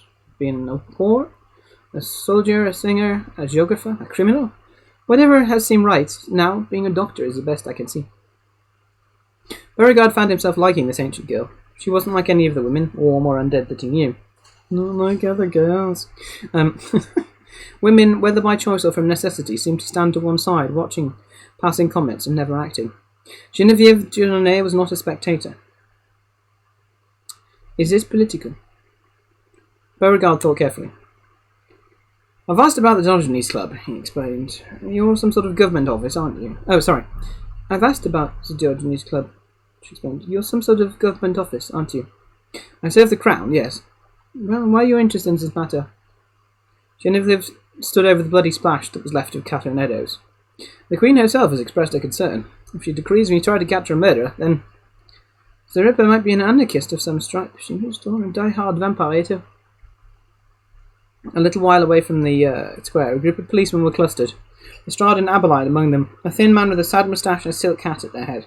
It was Sir Charles Warren, dragged down to the despised quarter of his parish by the killings. Beauregard sauntered over, the vampire girl with him.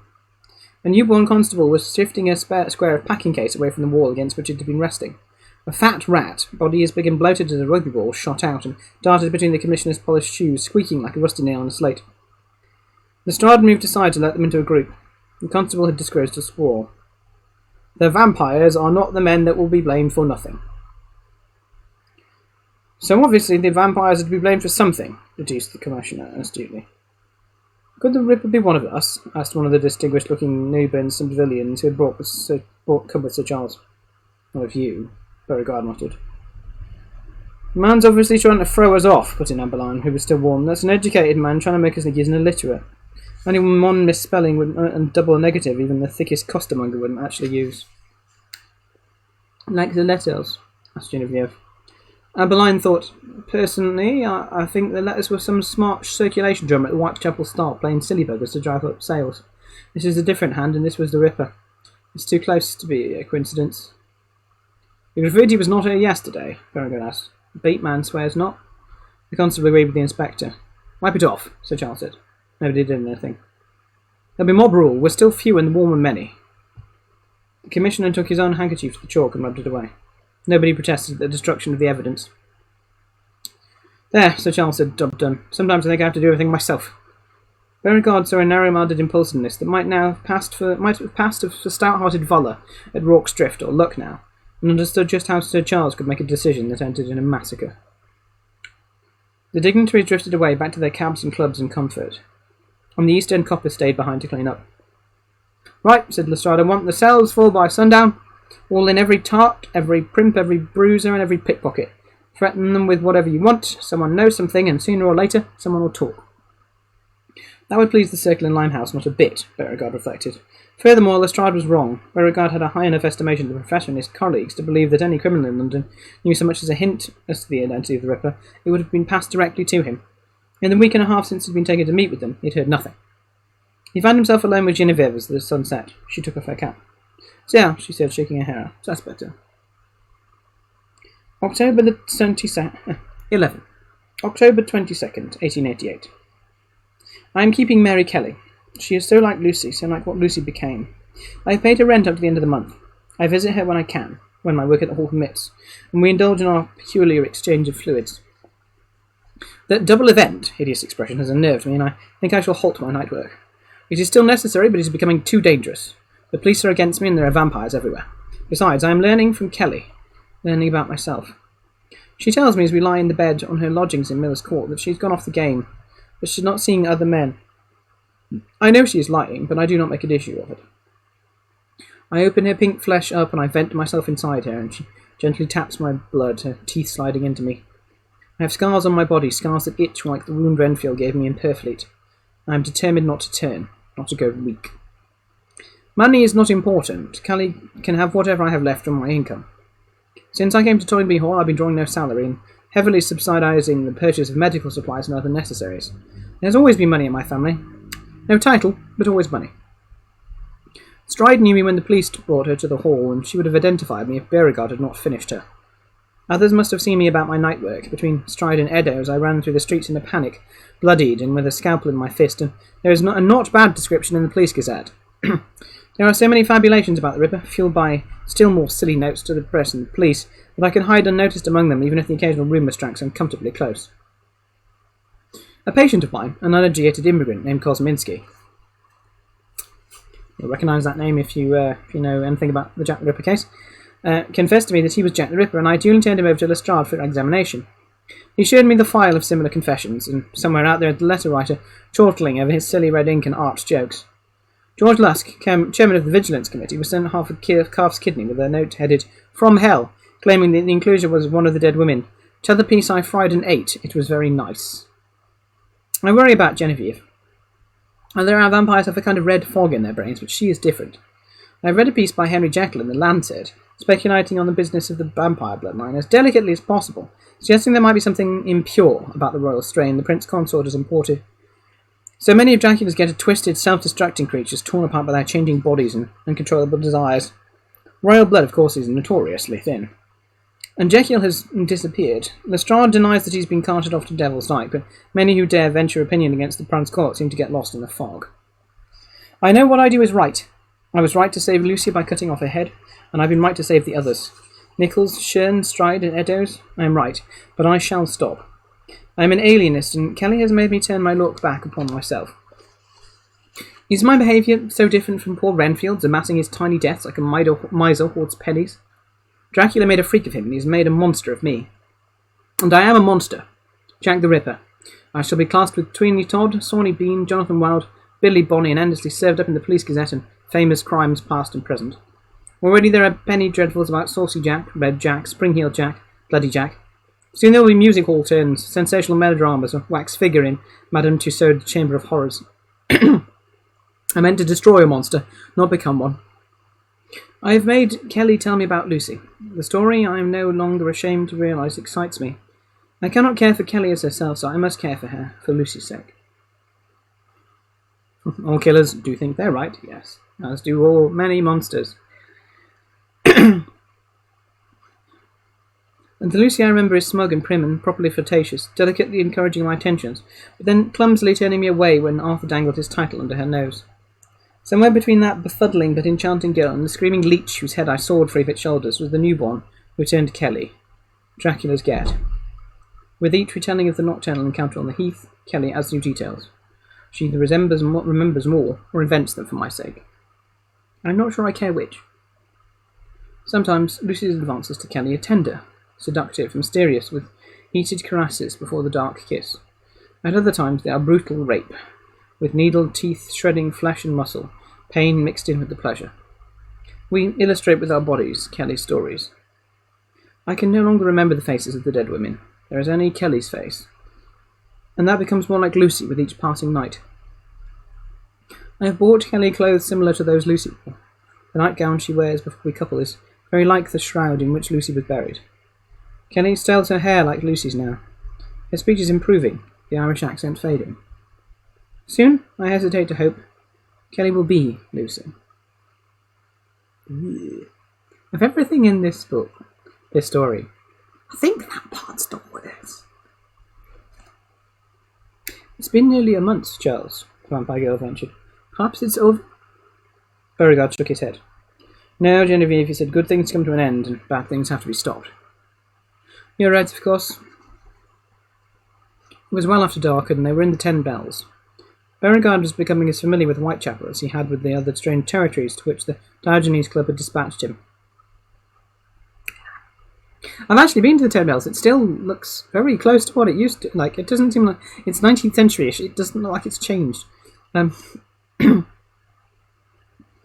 As he had with the other strange territories to which the Diogenes Club had dispatched him.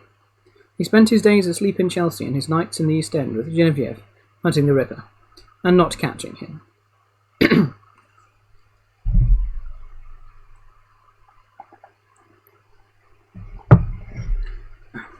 Everyone was starting to relax. The vigilante groups who had run the streets 2 weeks ago, making mischief and abusing innocents, were still wearing their sashes and carrying cloches, but they spent more time in pubs than in the fog. After a month of double and triple shifts, policemen were gradually being redistributed back to their regular duties. It was not as if the Ripper did anything to reduce crime elsewhere in the city. A conspiracy against the Prince Consort had been exposed last week, and outside Buckingham Palace, Van Helsing's head had company. Shaw, the socialist, was there, and an adventurous young man named Russendale. Among the conspirators had been a newborn or two, which added new colour to the political spectrum. The police were required to exact reprisals upon the conspirators and their families. Devil's Dyke was overcrowded with agitators and insurrectionists. W.T. Stead, an editor who had spoken against the Prince Consort, had been dragged out of his offices by wolfish Carpathians and torn apart for amusement. Now, neither Genevieve nor Beauregard drank. They just watched the others. Beside the drunken vigilantes, the pub was full of women, either genuine prostitutes or police agents in disguise. That was one of the several daft schemes that had gone from being laughed at in Scotland Yard to being implemented. In the Diogenes Club there was talk of outright rebellion in India and the Far East. A reporter for the Civil and Military Gazette had tried to assassinate Varney during an official visit to Lahore, and he, at least, was still at liberty and plotting. Many in her dominions were ceasing to recognise the Queen as their rightful ruler, if only because they sensed that since her resurrection she had not truly worn the crown. Each week, more ambassadors were withdrawn from the court of St. James. The Turks, whose memories were longer than Beauregard had expected, were clamouring for reparations against the Prince Consort with regard to crimes of war committed against him in the 15th century. I still find that one funny. The Ottoman Empire be like, hey, you. In fairness, the Ottoman Empire were invading Wallachia, so I don't think they have a case to answer on that front. And they took him and his older brother as hostages for a long period of time and probably did horrible things to him. So, I mean, kind of brought it on yourselves, people. Beauregard tried to look at Genevieve without her penetrating his thoughts. In the light, she looked absurdly young. He had to be guarded with her. It was hard to keep his thoughts in rein and impossible fully to trust any vampire. You're right, she said. He's still out there. He hasn't given up. Perhaps the Ripper's taken a holiday. Or been distracted. Some saying he's a sea captain. He could be on a voyage. Genevieve thought hard and shook her head. No, he's still here. I can sense it. You sound like Lees, the psychical fellow. It's part of what I am, she explained. The Prince Consort shapeshifts, but I can sense things. It's to do with our bloodlines. There's a fog around everything, but I can feel the Ripper out there somewhere. He's not finished yet. This place is annoying me, he said. Let's get out and see if we can do some good. They had been trolling like policemen. When not following one of the innumerable false leads that cropped up daily in this case, they just wandered, hoping to come up against a man with a big bag of knives and darkness in his heart. It was absurd when he thought about it.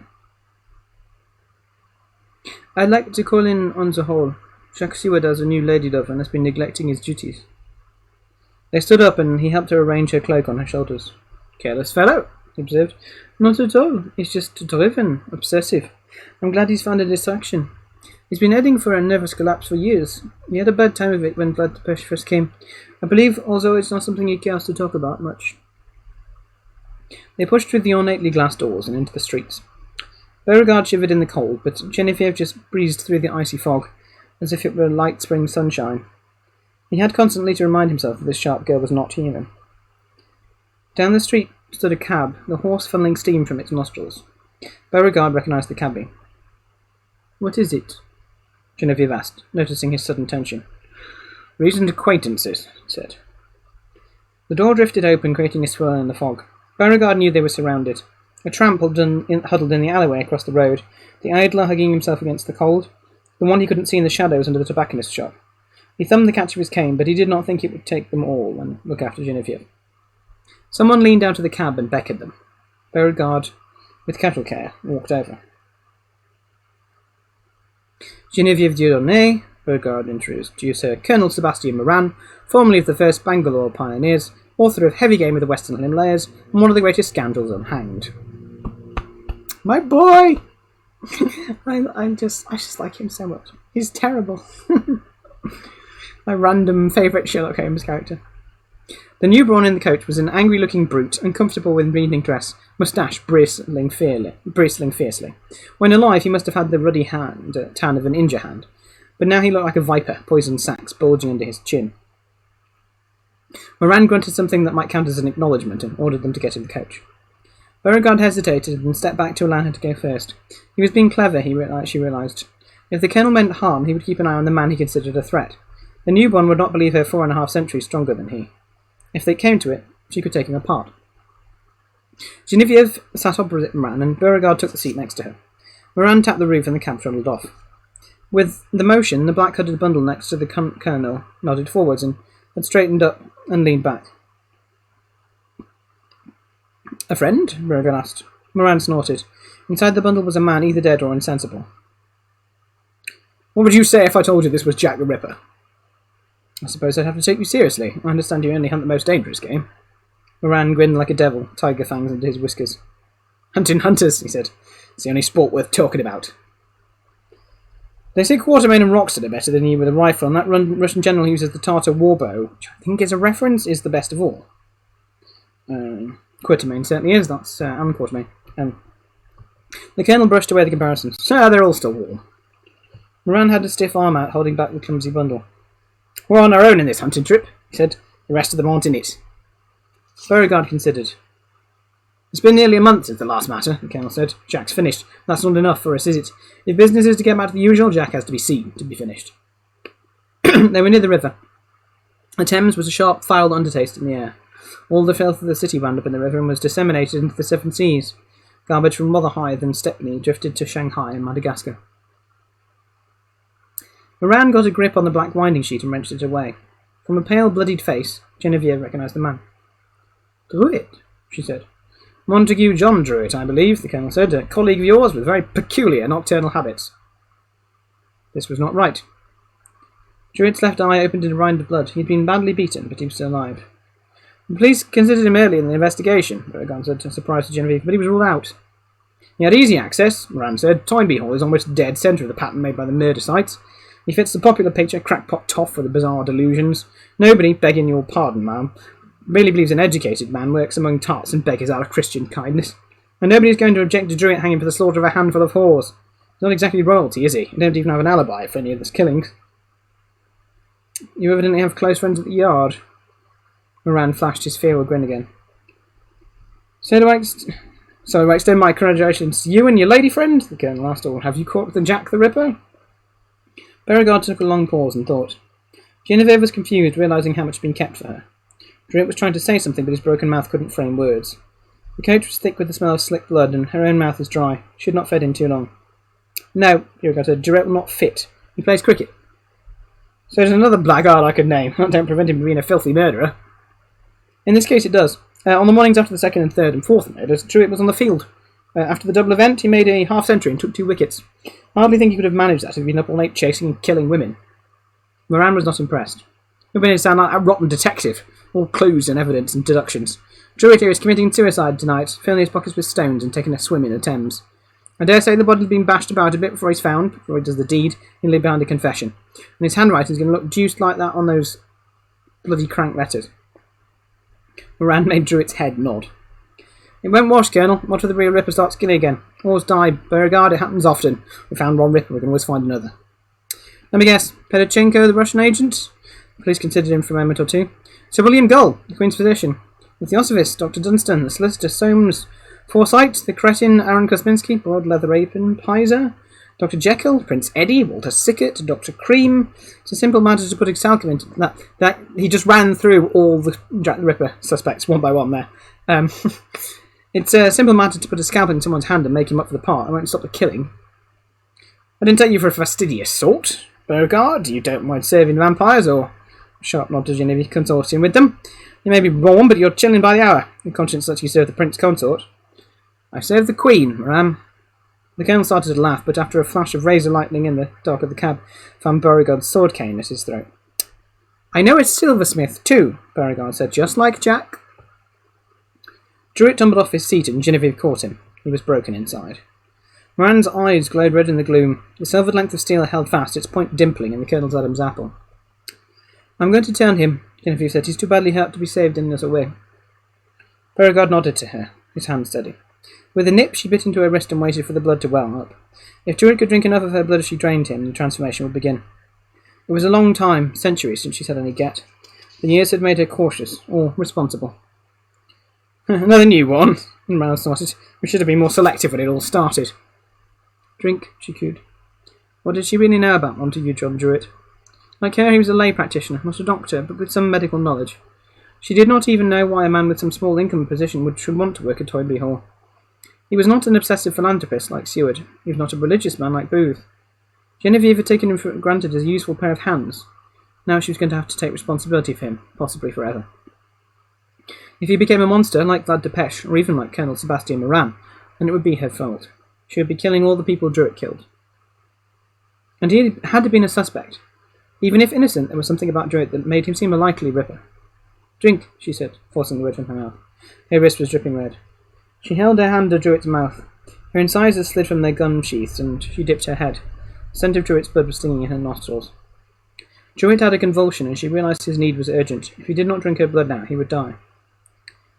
She touched her wrist to his mashed lips. He flinched away, trembling. No, he gargled, revealing her gift. No. A shudder of disgust ran through him, and he died.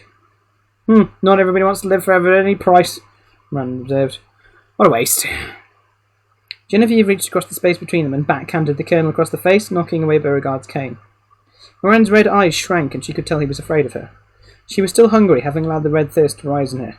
She could not drink Druitt's spoiled dead blood. She could not even drink Moran's second or third hand blood, but she could relieve her frustration by ripping meat off his face.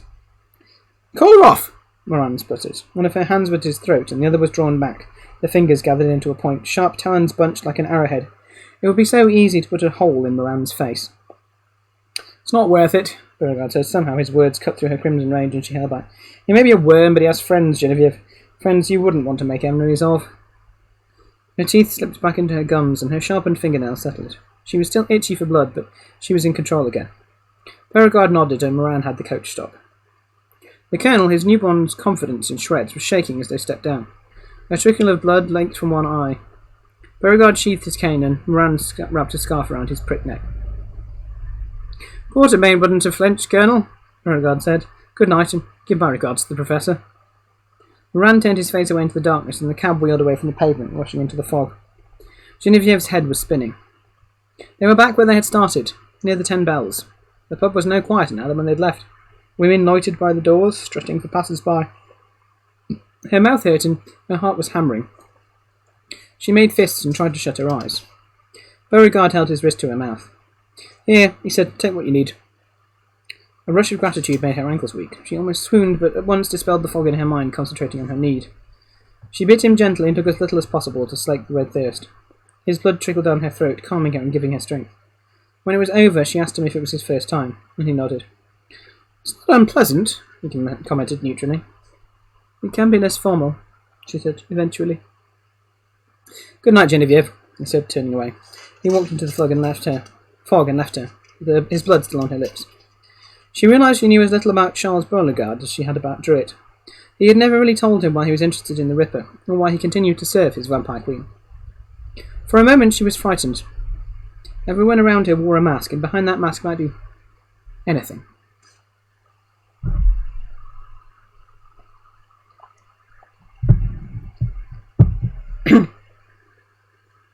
She was who the bloody ever she wanted to be, whoever men wanted her to be. Mary Jane, Marie Jeanette, or Lucy. She'd be Ellen Terry if she had to, or Queen Victoria. He sat by her bedside now. She was telling him again how she'd been turned, how his Lucy had come out of the night for her on the heath and had given her the dark kiss. Only now she was telling him as if she were Lucy, and Mary Jane some other person, some worthless whore. I was so cold, John, So hungry, so new. It was easy to know Lucy had felt what Lucy had felt. She had felt the same when she woke from her deep sleep. Only Lucy had woken in a crypt, respectfully laid out. Mary Jane had been on a cart, minutes away from a lime pit, one of the unclaimed dead. She was warm, plump, alive, blood pounding in her sweet neck. He was listening now, nodding his head. She supposed he was bad, but he was a gentleman, and he was good to her. Good for her. The children hadn't been enough. Mary Jane had been confused by the new desires. She had taken a week to adjust. She had ripped open dongs for their juice. She had not known enough to stay out of the sun, and her skin had turned to a painful crackling. That was like a dream now. She was beginning to lose Mary Jane's memories. She was Lucy. I needed her, John. I needed her blood. He sat by her bed, reserved and doctorly. Later she would pleasure him, and she would drink from him. Each time she drank, she became less Mary Jane and more Lucy. It must be something in his blood. Since her rebirth, the mirror in her room was useless to her. No one had ever bothered to sketch her picture, so she could easily forget her own face. He had pictures of Lucy, looking like a little girl dressed up in her mother's clothes, and it was Lucy's face she imagined her eyes looked out of. I beckoned her from the past, she said, leaning over from the pile of pillows on the bed, her face close to his. I sang under my breath and waved to her. I wished her to me, and she came. She stroked his cheek and laid her head against his chest. He was holding his breath and sweating a little, his posture awkward. She could soon make him unbend. There were red eyes in front of me and a voice calling to me. I left at Perth and she was waiting. It was a cold night, but she wore only a white shift. Her skin was white in the moonlight. She caught herself. Mary Jane, she said inside, be careful. Mary Jane, she said, be careful. He stood up, gently pushing her away, and walked across the room. Taking a grip of her washstand, he looked at himself in the mirror, trying to find something in his reflection. She was confused. All her life she had been giving men what they wanted. Now she was dead, and things were the same. She went to him and hugged him from behind. He jumped at her touch, surprised. Of course, he had not seen her coming. John, she cooed at him, come to bed, John. Make me warm. He pushed her away again, roughly this time. She was not used to a vampire's strength. Imagining herself still a feeble girl, she was one, a reed easy to break. Lucy, he said emptily, not to her. Anger sparked in her mind. I'm not your bloody Lucy Westenra, she shouted. I'm Mary Jane Kelly, and I don't care who knows it. No, he said, reaching in his jacket for something, gripping it hard. You're not Lucy. Her touch had changed him. Beauregard had been troubled by dreams since that night, dreams in which Geneviève Dieudonné, sometimes herself and sometimes a needle-fanged cat, lapped at his blood. He supposed it had always been in the cards. With the way things were, he would have been tapped by a vampire sooner or later. He was luckier than most to have given his blood freely rather than have it taken by force. The fog was thick tonight, and the November cold was like the caress of a razor. Or a scalpel. Geneviève had taken for him, but given something in return, something of herself. He stood outside Toynbee Hall on the point of entering. He had been here for half an hour. Nothing was that urgent. She was inside. He knew. He was afraid he wanted her to drink from him again. Not the simple thirst-slaking of an opened wrist, but the full embrace of the dark kiss. Geneviève Dieudonné was an extraordinary woman by the standards of any age. Together they could live through the centuries. It was a temptation. A gaudily painted child, unable to close her mouth over her new teeth, sauntered up to him and lifted her skirts. He brushed her aside, and sulking, she retreated. He remembered his duty. For nearly a fortnight, duty had made him stay away from Toynbee Hall. Now, duty brought him back here. At the Diogenes Club, he had received a brief note of apology from the professor, informing him that Colonel Moran had been rebuked for his ill-advised actions. That could hardly be a comfort to Montague Druitt, who had washed ashore at Deptford days ago, face eaten away by fish. Yet Moran had said something which still ticked away in the back of his Beauregard's mind. Geneviève's lips had been cool, her touch gentle, and her tongue roughly pleasant as a cat's. The draining of his blood, so slow and so tender, had been an exquisite sensation, instantly addictive. Toynbee Hall was named for its philanthropic founder. It was a mission to Whitechapel. Arnold Toynbee had said the Britishers of the East End were far more in need of Christian attention than the heathen Africans with whom Dr. Livingstone had been so concerned. The hall was in the centre of the pattern of Ripper murders. Finally, Beauregard overcame his languid confusion and spurred himself to action. He walked across the narrow street and slipped into the hall. A warm matron sat at a reception desk, devouring the latest Marie Corelli, Thelma. Beauregard understood that since she became a newborn, the celebrated authoress's prose style had deteriorated still further. Oh, salty. Genevieve had remarked once that vampires were never very creative, all their energies being diverted into the simple prolonging of light. Where is Mademoiselle Dieudonné? She's filling in for the director, sir. She should be in Dr. Seward's office. Thank you. Shall you be wanting to be announced? No need to bother, thank you. The matron frowned and mentally added another complaint to the list as she was keeping of things wrong with that vampire girl. Beauregard was briefly surprised to be party to her clear and vinegary thoughts, but swept that distraction aside as he made his way to the director's first floor office. Genevieve was surprised to see him. Charles, she said. She sat at Seward's desk, papers strewn about her. He fancied she was startled, as if found prying where she was not wanted. Where have you been? He had no answer. Looking around the room, his eyes were drawn to a device in a glass dust case. It was an affair of brass boxes and a large trumpet-like attachment. This is an Edison Bell phonograph, is it not? Jack uses it for medical notes. He has a passion for tricks and toys. He turned. Genevieve? She was near now. He had not heard her come out from behind the desk. It's all right, Charles. I did mean to bewitch you. The symptoms will recede in a week or two. Believe me, I've experience with your condition. It's not that. He could not think along a straight line of reasoning. Butterfly insights fluttered in the back of his mind, never quite caught. By an effort of will, he concentrated on the pressing matter of the Ripper. Why Whitechapel? He asked. Why not Soho, or Hyde Park, or anywhere? Vampirism is not limited to this district, nor prostitution. The Ripper hunts here because it's most convenient, because he is here, somewhere near. I've been looking over our records, he said, tapping the pile on the desk. The victims were all brought in at one time or another. It all comes back to Toynbee Hall by so many routes. Juliet and your work here. Stride was brought here, but the killings were in a ring around the address. All dead women were here. Could Moran have been right? Could it have been right? There have been no more murders. Beauregard shook his head. It's not over yet. If only Jack were here. He made a fist. We'd have the murderer then. No. I mean Jack Seward. He treated all the women. He might know if they had something in common. Genevieve's words sank into his brain, and lightning swam behind his eyes. Suddenly, he knew. They had Dr. Seward in common. But Dr. Jack Seward. She shook her head, but he could tell she was seeing what he saw, quickly coming to a realization. They both remembered Elizabeth Stride, grasping Dr. Seward's ankle. She had been trying to tell them something. Are there diaries round here? Beauregard asked. Private records, notes, anything. These maniacs are often compelled to keep souvenirs, keepsakes, and memorabilia. I've been through his files tonight. They contain only the usual material. Locked drawers? Dun dun dun, yeah. No, only the phonograph cabinets. The wax cylinders are delicate and have to be protected from dust. Beauregard wrenched the cover off the contraption and pulled open the drawers of the stand. Its fragile lock splintered. The cylinders were ranked in tubes with neatly inked labels. Nichols, he read aloud, Schön, Stride/Edders, Kelly, Lucy. Genevieve was by him, delving deeper into the drawer. And these, Lucy, Van Helsing, Renfield, Lucy's tomb. Everyone remembered Van Helsing, and Beauregard even knew Renfield was the Prince Consort's martyred disciple in London, but Kelly and Lucy, who were they? Unknown victims? Genevieve was going through the papers on the desk. She talked as she sorted. Lucy, I guess, was Lucy Westenra, Vlad Tepesh's first English conquest. The first of his bloodline here. Dr. Van Helsing destroyed her, and Jack Seward, wager was in with Van Helsing's crowd. As for Kelly, well, we have lots of Kellys in our books, but only one who fits Jack's requirements. Here. She handed him a sheet of paper with the details of her patient's treatment. Kelly, Mary Jane, 13 Miller's Court.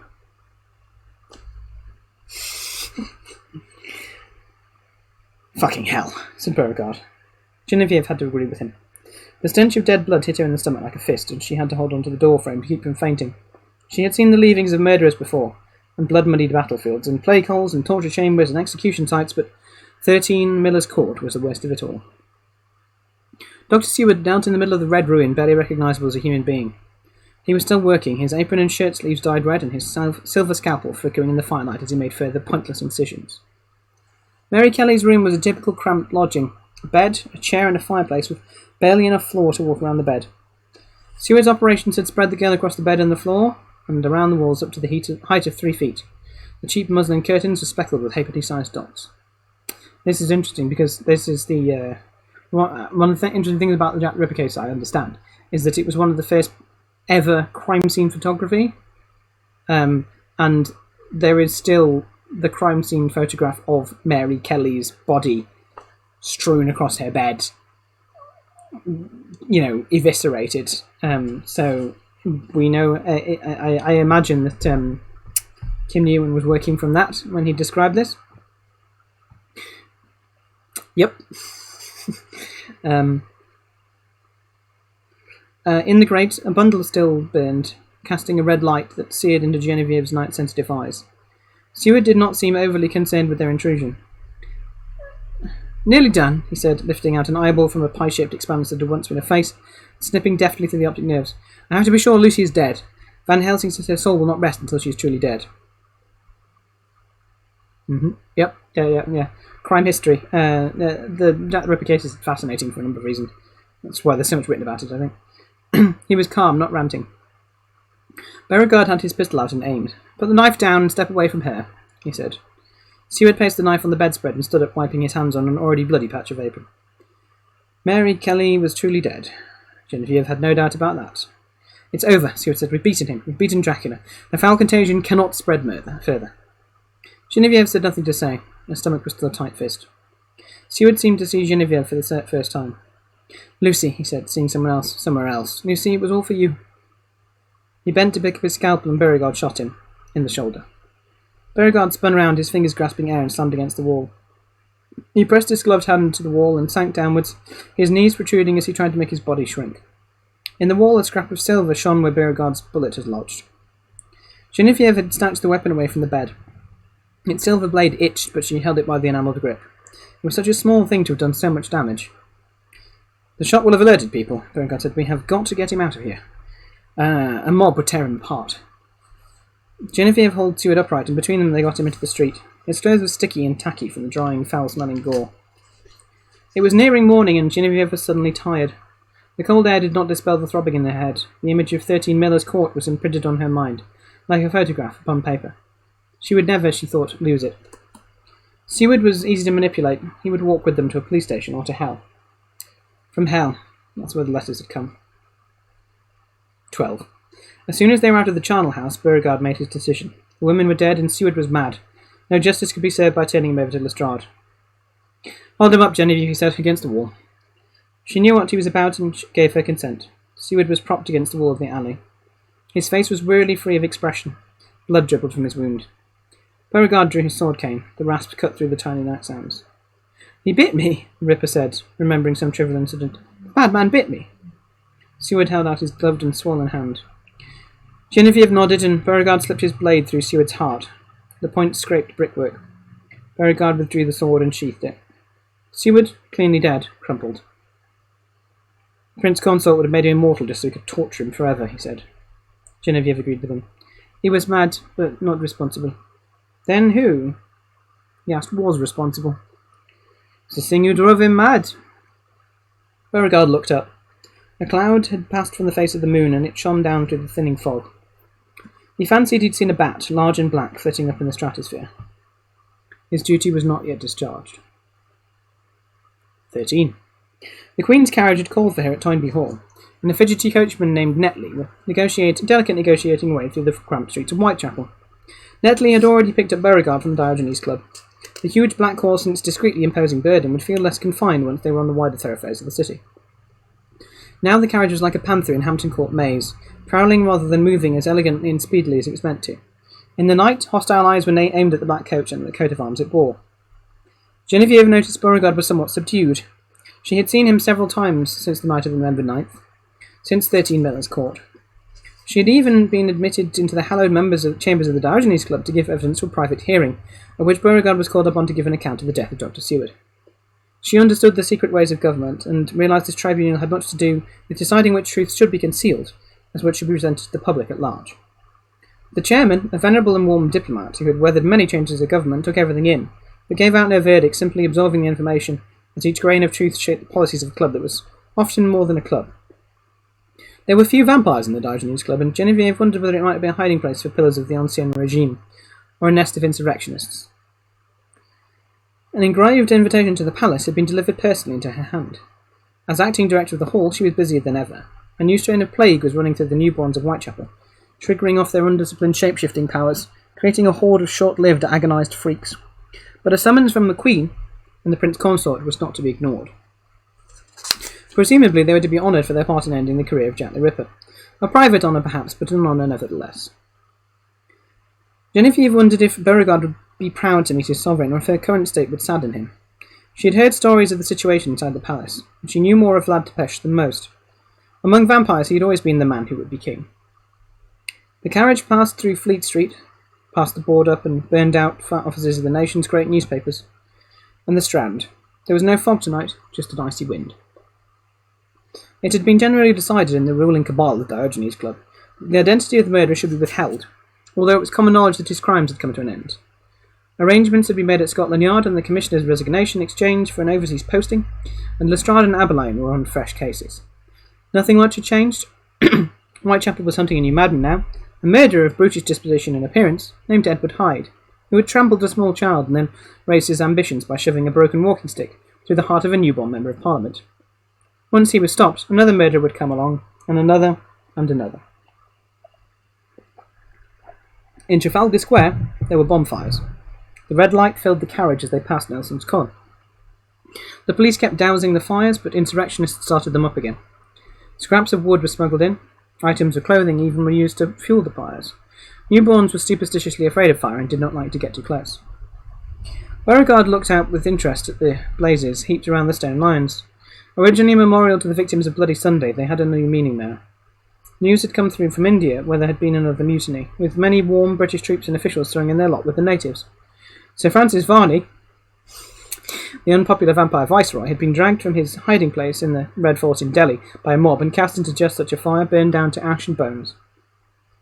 The colony was in open revolt, and there were stirrings in Africa and points east.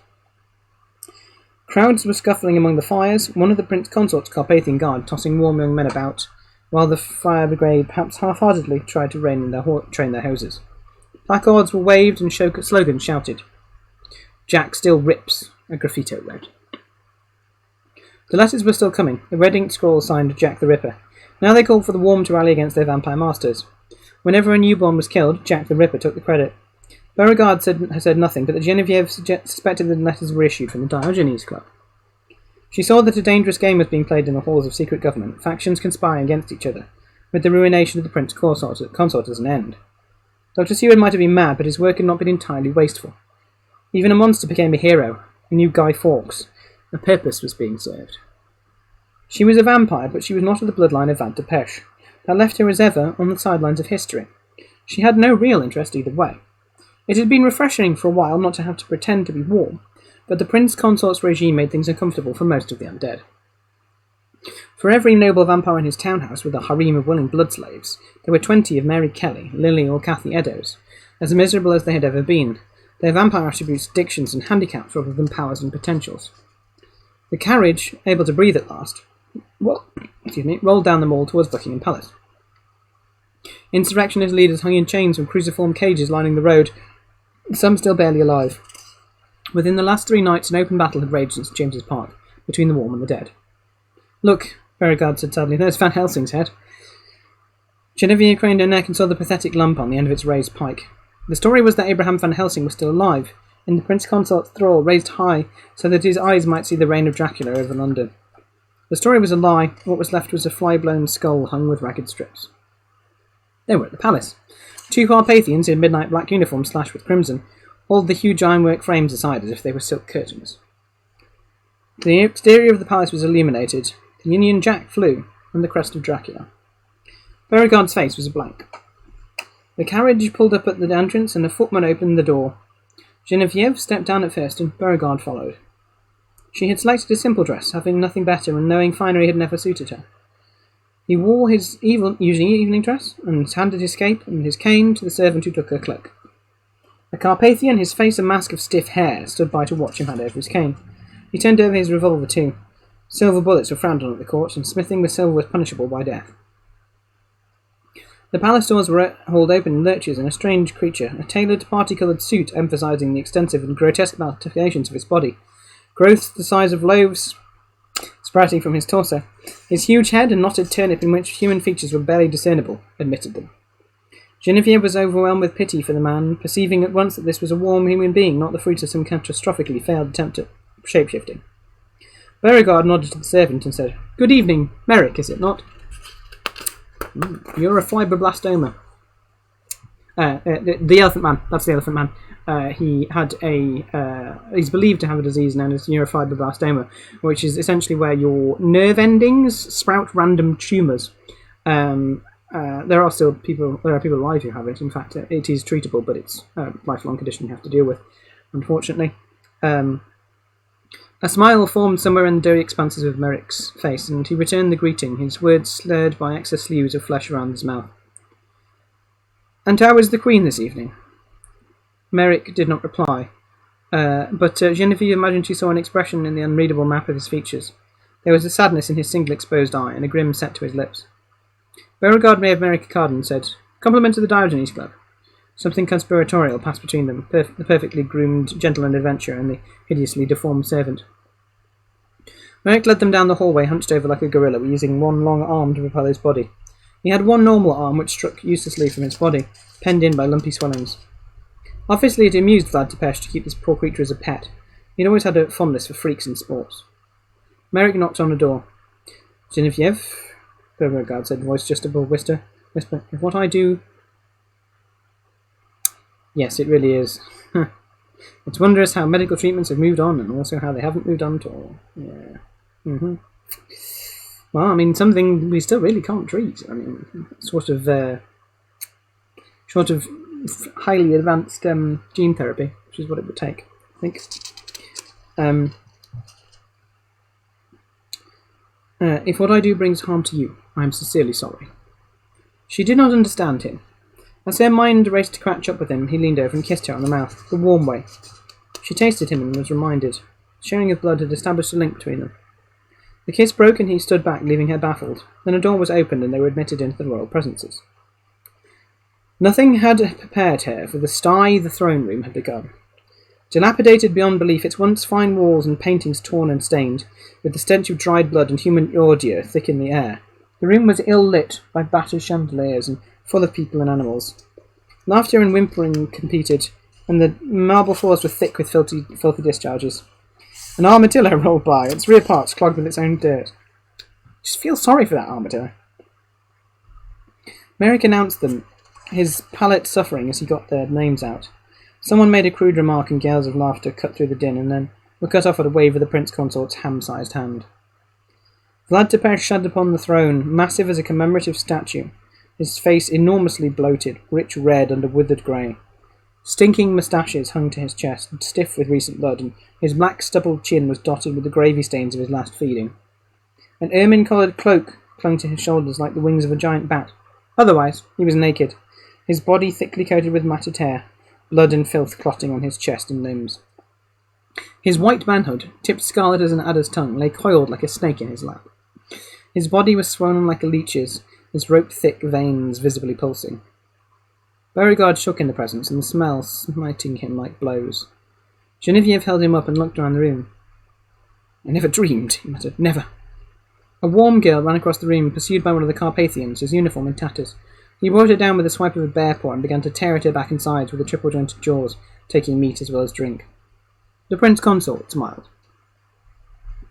The Queen was kneeling by the throne, a silver-spiked collar around her neck, a massive chain leading from it to a loose bracelet upon Dracula's wrist.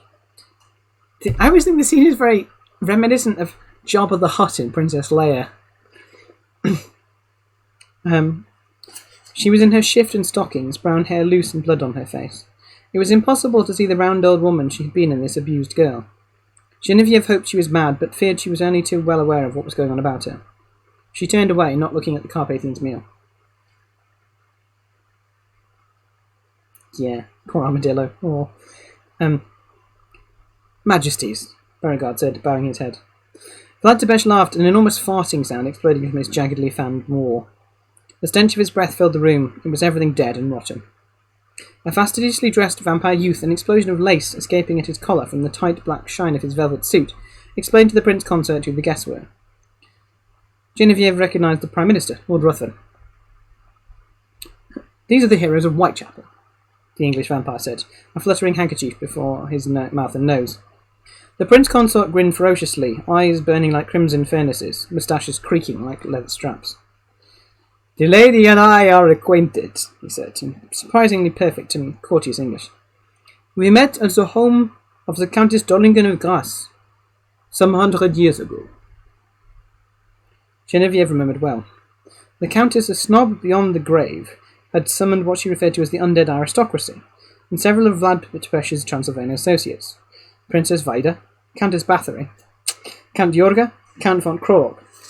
Also Saint-Germain from France, Villanueva from Spain, who you may remember from the previous story, Don Sebastian, Duval from Mexico, and that is a rundown of several famous vampires there. At that gathering, Vlad Tepesh had seemed an ill-mannered upstart, and his proposition of a vampire crusade to subjugate petty humanity under his standard had been ignored. Since then, Genevieve had done her best to avoid other vampires. Yeah, Don Sebastian, far more genteel than Vlad Tepesh. "You have served us well, Englishman," the Prince Consort said, praise sounding like a threat. Beauregard stepped forward. "I have a gift, Majesties," he said, "a souvenir of our exploit in the East End." Vlad Tepesh's eyes gleamed with lust. At heart, he had the Philistine avarice of a true barbarian. Despite his lofty titles, he was barely a generation away from the mountain bully boys his ancestors had been. He liked nothing more than pretty things, bright, shining toys. Beauregard took something from his inside pocket and unwrapped the cloth from it. Silver shone. Everyone in the throne room was quieted. Vampires had been feeding in the shadows, noisily suckling the flesh of youths and girls. Carpathians had been grunting in their simple language at each other. All went silent. Fury twisted the Prince Consort's brow, but then contempt and mirth turned his face into a wide-mouthed mask of obscene enjoyment. Beauregard held Dr. Seward's silver scalpel. He had taken it from Genevieve that night. "That's evident," she thought. "You think you can defy me with that tiny needle, Englishman?" "It is a gift," Sir Beauregard replied, "but not for you." Genevieve was edging away uncertainly. The Carpathians had detached themselves from their amusements and were forming a half-circle around Beauregard. There was no one between Beauregard and the throne, but if he made a move towards the Prince Consort, a wall of solid vampire flesh and bone would form. "For my queen," Beauregard said, tossing the knife. Genevieve saw the silver reflect in Vlad Tepesh's eyes as anger exploded dark in the pupils. Then Victoria snatched the tumbling scalpel from the air. It had all been for this moment, or to get Beauregard into the royal presence, or to serve this one duty. Genevieve, the taste of him in her mouth, understood. Victoria slipped the blade under her breast, stapling her shift to her ribs and puncturing her heart. For her, it was over quickly. With a look of triumph and joy, she fell from her dais, blood gouting from her fatal wound, and rolled down the steps, chain clinking with her. Vlad Tepesh, Prince Consort no more, was on his feet, cloak rippling around him like a thundercloud. Tusk-like teeth exploded from his face, and his hands became spear-tipped clusters. Beauregard, Genevieve realized, was dead. But the monster's power was dealt a blow from which it would never recover. The empire Vlad Tepesh had usurped would rise against him. He had grown too arrogant. The Carpathians were on Beauregard already, talons and mouths red and digging. Genevieve thought she was to die too. Beauregard had tried to keep her from harm by not involving her in his designs, but she had been too stubborn, had insisted on being here, and seeing Vlad Tepesh in the lair he had made for himself. He came down from his throne for her, foul steam pouring from his mouth and nostrils, but she was older than him, less blinded by the ignorance of his selfish fantasies. For centuries he had thought himself special, as a higher being apart from humanity, while she knew she was just a tick on the hide of the worm. She ducked under his hands and was not there when he overbalanced, falling to the floor like a felled tree, marble cracking under his face. He was slow in his age in his bloated state. Too much indulgence and too much isolation. Veins in his neck burst, sprouting blood and knitted together again. While Vlad Tepesh was scrambling to right himself, the rest of his court were in confusion. Some returned to their bloody pleasure, and some fell insensate. She could do nothing for Beauregard. Ruthven was uncertain. With the Queen truly dead, things were going to change. He could have barred her away from the palace, but he hesitated, ever the politician, then stood aside. Merrick held the doors open for her, and she escaped from the infernal heat and stench of the throne room. He then slammed the doors shut and put his back to them. He had been part of Beauregard's conspiracy, also willing to give his life for his sovereign. He nodded to the main doors and made a long howl that might have meant, "Go." She saluted the man and ran from the palace. Outside in the night, fires were burning high. The news would soon be spreading. A spark had touched the gunpowder keg. Yeah, that is Red Rain. And if you want to know the sequel and things that happen down the line, there are, I think, 6 or 7 books in the Anno Dracula series, starting with that one at that same period. I believe there's one set in the First World War called The Bloody Red Baron. There's one called Dracula Cha Cha Cha. There's one in the 80s called Johnny Alucard, I think, which is about punk rock. There are, and there's another one I can't remember, but yeah, just look up Kim Newman's Facebook page and you'll find them. I've read the first 3, but I didn't read any more after that because that was all that's published at the time. So, with 2 pages remaining, apart from like the last page, which is the picture of a vampire climbing out of a grave. Yes, it is a very interesting one. It's nice. It's like a novel League of Extraordinary Gentlemen, but with vampires, or different vampires. It's great. And so the final entry in this book, which is Neil Gaiman's Vampire Sestina. Neil Gaiman is the multiple award-winning author of DC Comics' The Sandman, soon to be a TV series, I understand, including the 1991 World Fantasy Award for Best Short Story, and Black Orchid, as well as Violent Cases, Signal to Noise, and numerous other graphic scripts. He co-wrote the best-selling humorous novel, Good Omens, soon to be a season 2 of the television series, with Terry Pratchett. Is the author of the... It's fascinating to think this book's from 1992. It's a long time ago Good Omens was written.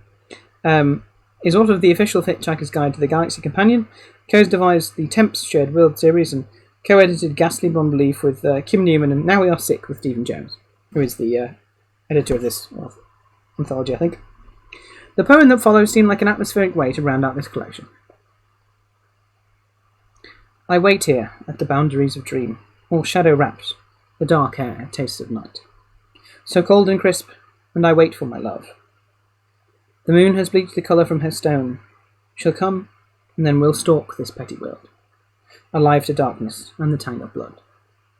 It is a lonely game, the quest for blood, but still, a body's got the right to dream, and I'd not give it up for all the world. The moon has leached the darkness from the light.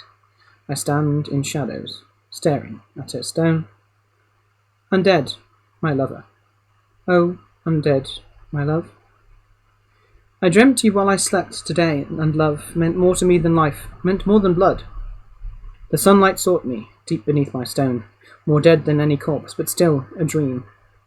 Until I woke as vapour into night, and sunset forced me out into the world. For many centuries I've walked the world, dispensing something that resembled love. A stolen kiss, then back into the night, consented by the life and by the blood. And come the morning, I was just a dream, cold body chilling underneath a stone. I said I would not hurt you. Am I stone to leave you prey to time and to the world? I offered you a truth beyond your dreams, while all you had to offer was your love.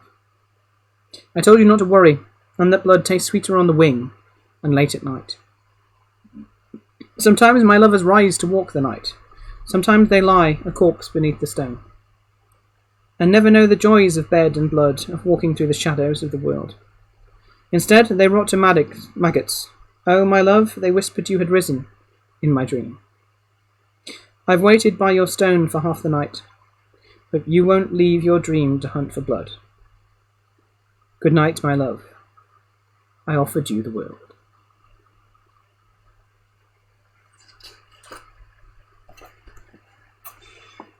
And that is it. That is the entirety over 13 separate sessions of the Giant Book of Vampires.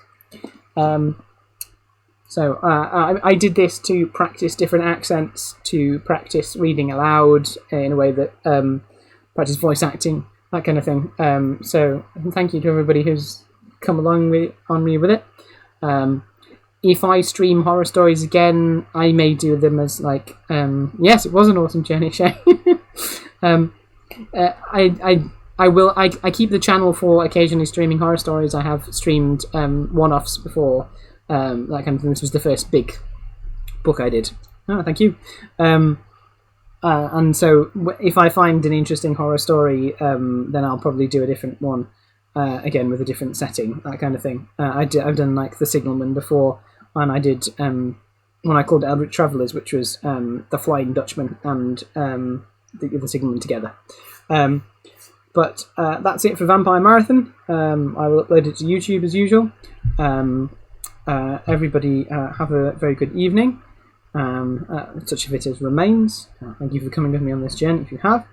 And remember, good night out there, whatever you are.